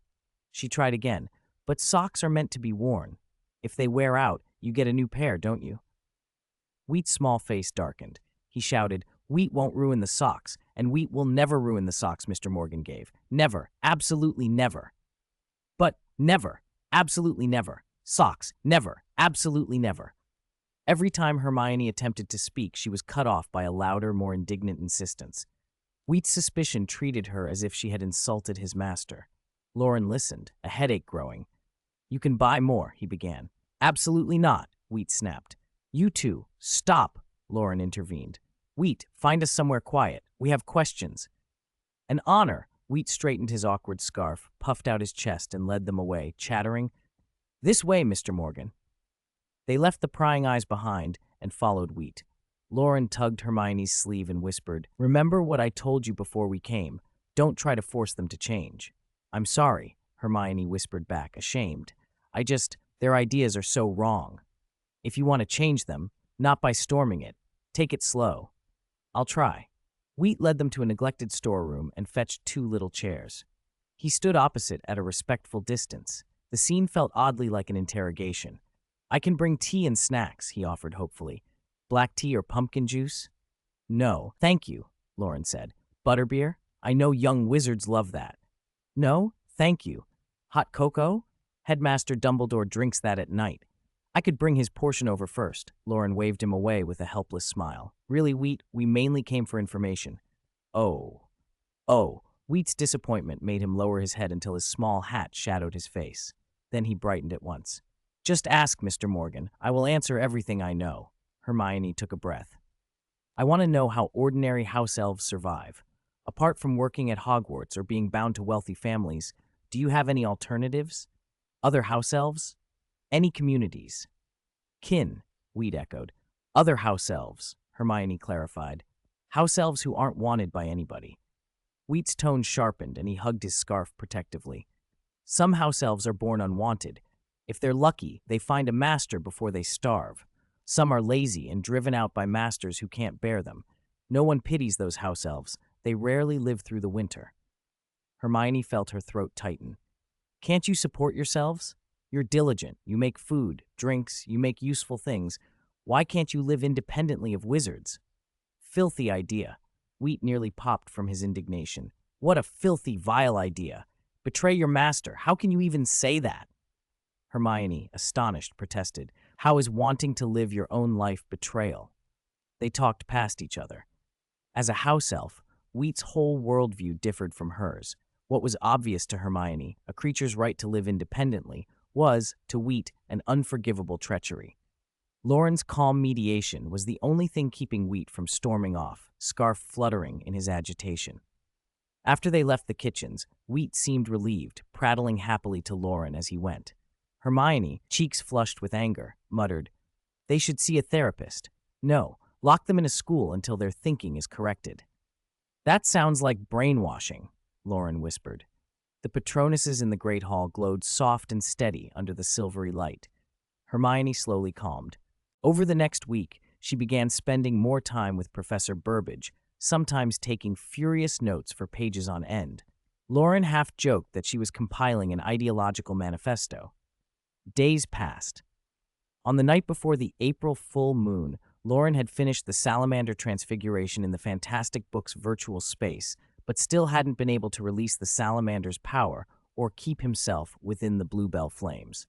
He didn't push further. There was a more urgent test to be done at the full moon, whether Professor Lupin could use an animagus transformation to counter a werewolf transformation. April 24th, Sunday evening. The sun had already slipped behind the western hills, leaving a few pale yellow clouds like ribbons on the horizon. Harry and Ron walked beside Lupin, their shoulders tense. Professor, are you confident? Harry asked quietly. I don't know, Remus said, staring at the fading light. You should go back to the castle. I haven't taken the wolfsbane potion. If I transform and don't control it, I might hurt you. We thought of that, Ron said with forced pride. We asked Headmaster Dumbledore to come. He's waiting at the Shrieking Shack. With the headmaster there, nothing will go wrong. Remus only sighed. They reached the Humping Willow. Harry pressed the knot, and they slid down the tunnel, crawling through the dark until they emerged beneath the Shrieking Shack. Ron scrambled out first and froze at the tunnel mouth. Harry followed and stood beside him, both of them still as if stunned. Remus scrambled up and looked around, puzzled by the crowd gathered inside. Why is everyone here? He asked. Because I'm a healer, Madame Pomfrey answered from the far right. I should be here. I'm the Transfiguration Professor, McGonagall said crisply beside her. I should be here. Headmaster Dumbledore smiled. His presence needed no explanation. Loren murmured, I'm concerned about Professor Lupin. The headmaster agreed to let me come. I wanted to be here too, Hermione said, huddled slightly behind Loren and nodding. Remus's eyes widened to find Professors Flitwick and Sprout also present. On the far left stood Snape, flat and composed. I'm the potions master, he said. If the transformation fails, I've brought Wolfsbane. Harry and Ron remained by the entrance, dazed and uncertain, while the assembled faculty exchanged glances under the rafters of the old shack. The sky was paling toward evening. In the shrieking shack, a table had been set up downstairs with tea and snacks. The professors sat at one table, Loren and the three others sat at another. A bonfire burned in the middle of the room.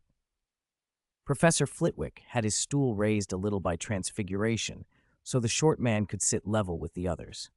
Holding his teacup, he asked, I have an idea. If an animagus can suppress the wildness of an animal, could a werewolf's savagery be controlled by magic as well? The teachers exchanged thoughtful looks.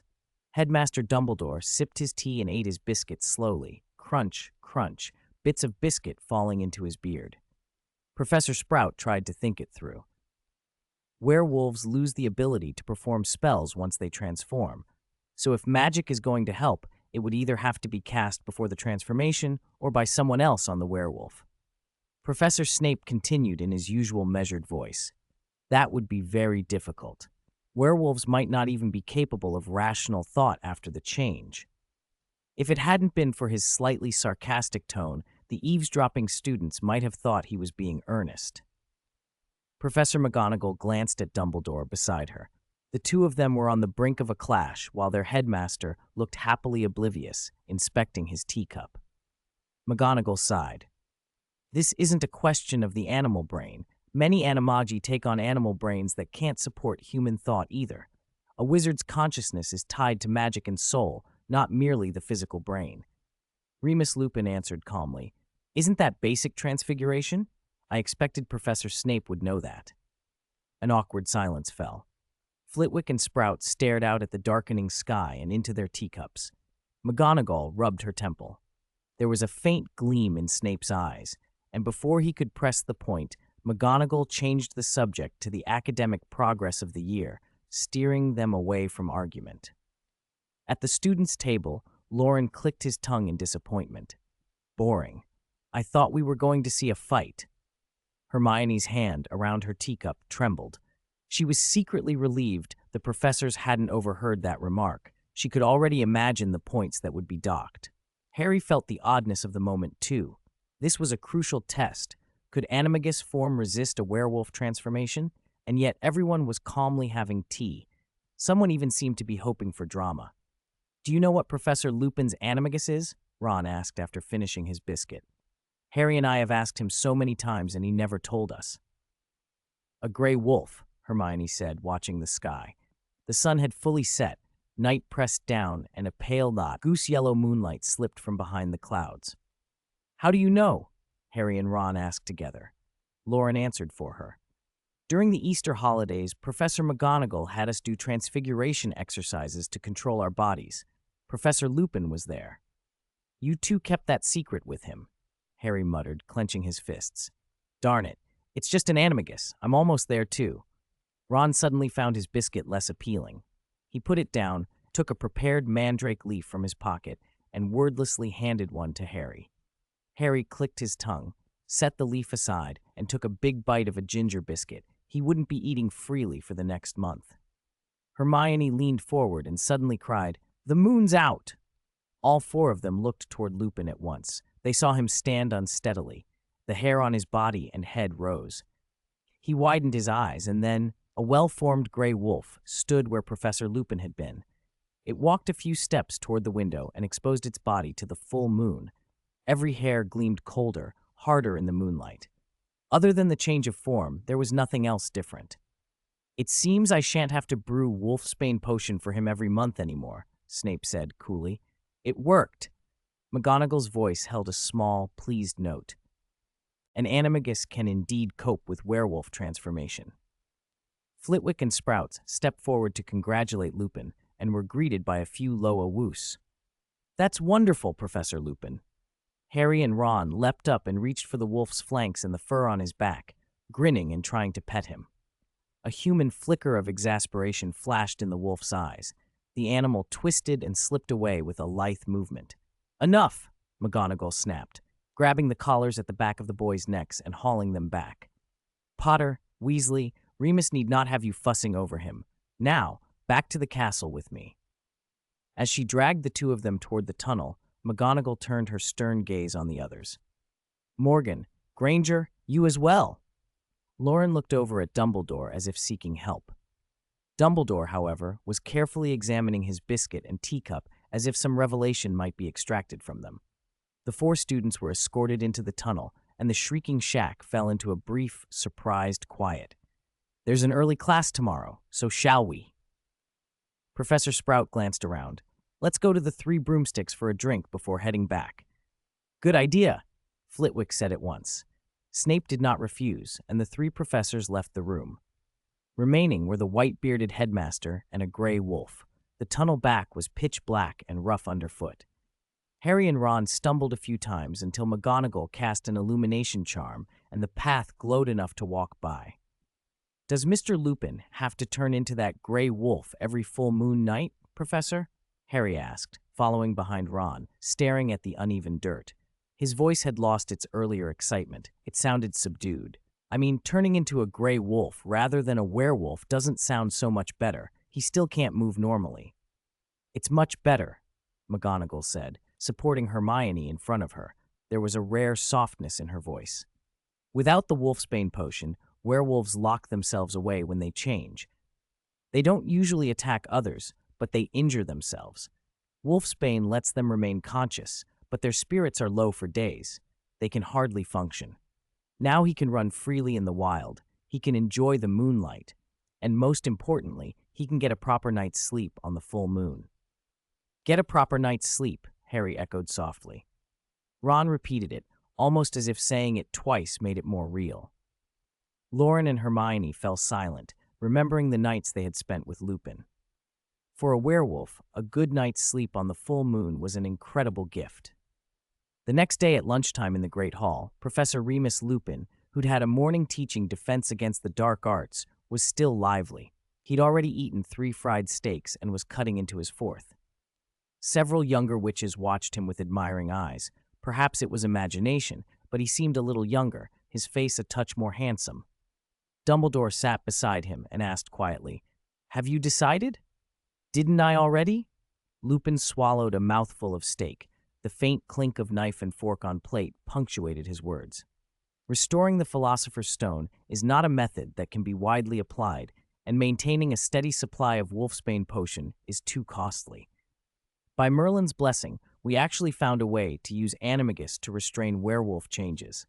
Professor, don't you think all of this was arranged by fate? What are your plans? First, I'll look into that werewolf community. After that, I'll think about returning home, depending on how things go. Dumbledore sighed. It seems I shall have to recruit another Defense Against the Dark Arts professor again. Lupin, trimming his steak into small pieces with practiced hands, said, "Once things are settled, I might come back here. I hope there'll still be an office waiting for me. Of course, Remus, every colleague at Hogwarts would be sorry to see you go." Lupin smiled. "Even Severus?" I believe so." 379. Are you not happy that the exam is easy? As May arrived, the days cleared and the sun grew warmer. The younger students shed heavy sweaters and fleece-lined robes, trading them for lighter summer clothes. The Quidditch team's handover was finally complete.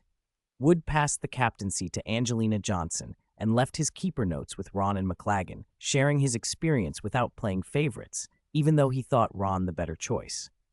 Ron, however, had no time to study Wood's notes. Final exams were coming. Hermione, who had been pleasantly relaxed for a while, reverted to Professor Granger in full force. She cut back on her visits to Professor Burbage and spent every day sternly supervising Harry, Ron, and Loren as they reviewed. She insisted they recite aloud the medieval witch hunts, memorize the origins and key points of dozens of charms, down to the cheering charm, cover almost the entire Transfiguration book, and learn every potion recipe taught all year. Worst of all, Hermione predicted that the divination final would focus on the crystal ball chapter, which meant Loren and the others would have to remember an entire book of omens and image interpretations. Merlin's beard. Ron's eye twitched as he stared at the red-lined page of his textbook. Hermione, even if you could shove this book into my brain, I still couldn't memorize it. Hermione didn't look up. She was absorbed in her notes and gave off a stern, McGonagall-like air. "Shh," Harry whispered, nodding toward Madame Pince, who prowled not far away. "She'll throw us out if she hears you." "I'd rather be thrown out," Ron said, tilting his head back and staring at the ceiling. "Come on, Hermione. Even Loren can't remember this much." "I think someone called me." Loren peeped out from behind a book. "Are you talking about me? I already finished reciting for Professor Granger. It wasn't word for word, but she gave me an O." Harry and Ron sank into their chairs, furious and defeated. Loren set down her book, Language Jokes, American English, and looked out the window. The lawn sparkled in the sunlight, warm without being hot.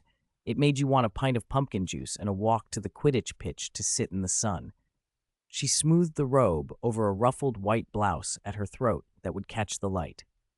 When it got warmer, Hermione wouldn't be wearing ruffles anymore. After a moment's thought, Loren closed her own book and reached to close Hermione's as well. "Let's go to Hagrid." Harry and Ron, buried in their notes, immediately pricked up. Loren was practical. "The Monster Book of Monsters isn't useful for review, and Care of Magical Creatures covers too much. We can't review at random." Hermione frowned. Her instinct told her Loren wasn't suggesting a trip for studying, but then again, she did remember hippogriffs, flobberworms, and the fairies from the course. What Loren said made sense. "So? We'll ask Hagrid what the exam will be like and what will be on it. Maybe even get an outline." A flicker of hesitation crossed Hermione's face. "Madam Granger, you wouldn't want to review all of Care of Magical Creatures only to find none of it is on the exam, would you?" A few minutes later, Hermione packed her irrelevant textbooks and notes into her bag, taking only her Care of Magical Creatures notebook. She stood up.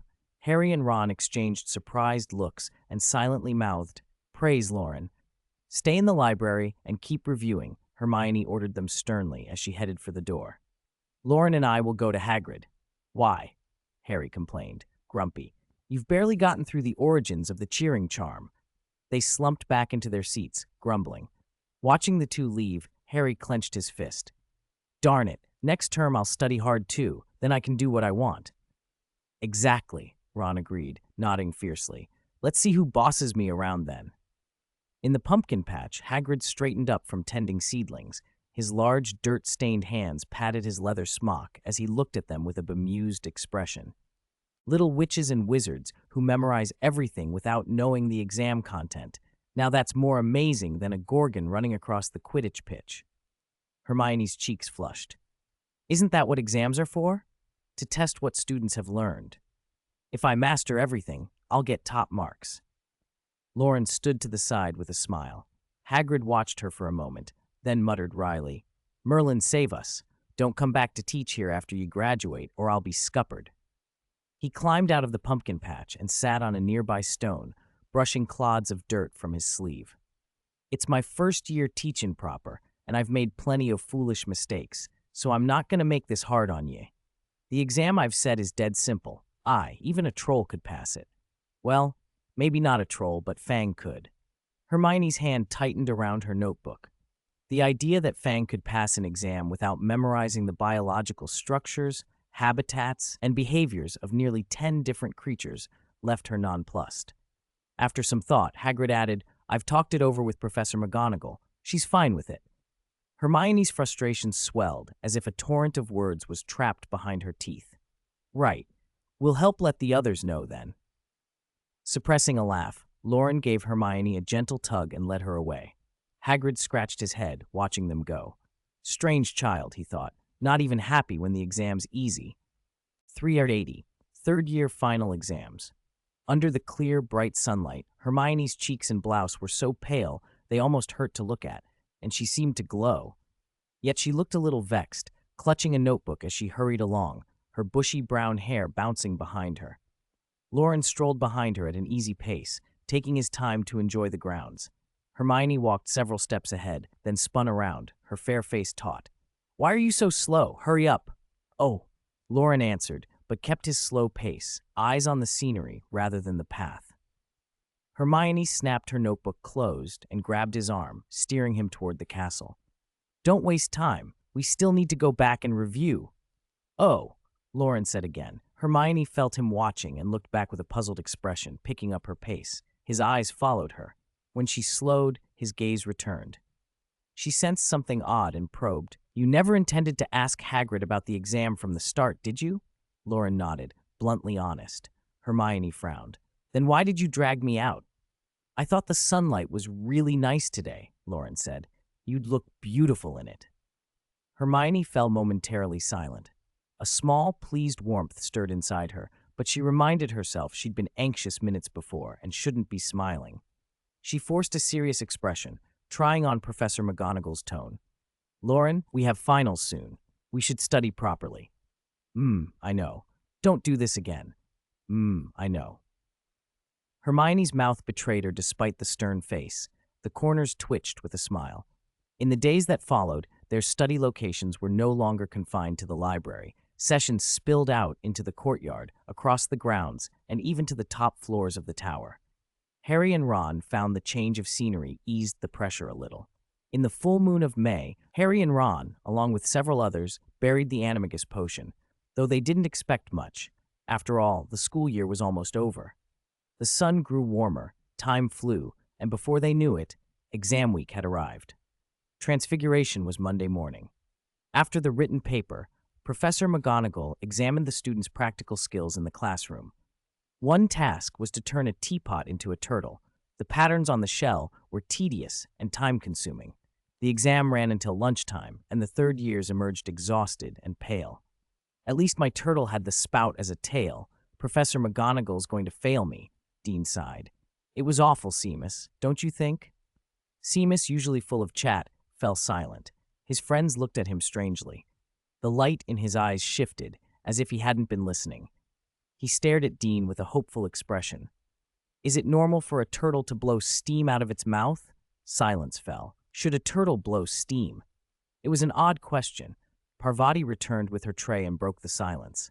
"Mine still had willow patterns on its shell. Do you think they'll dock points?" "Depends on how obvious it is," Lavender said, glancing at Hermione, who drifted into distracted thought. "Hermione, how did you do?" Hermione sighed in disappointment. "Mine looked like a sea turtle. Professor McGonagall probably won't give me full mar." "Mph." Loren shoved a piece of roast lamb into her mouth. "Don't talk. Eat properly. We still have the afternoon exam." Hermione glared at him, chewing and swallowing, while a hush settled over the table. Charms was that afternoon. Professor Flitwick's exam revolved around the cheering charm. Students paired up and cast the charm on each other, while he graded based on the partner's reaction. Loren and Hermione were a pair, Harry and Ron another, Seamus and Dean paired up, and so on. When Flitwick called names, the students pushed open the classroom door and demonstrated the charm. Dean went in with a normal face, but came out pulled between laughing and crying, his mouth twitching up and down as if he couldn't decide whether to smile or sob. Seamus explained.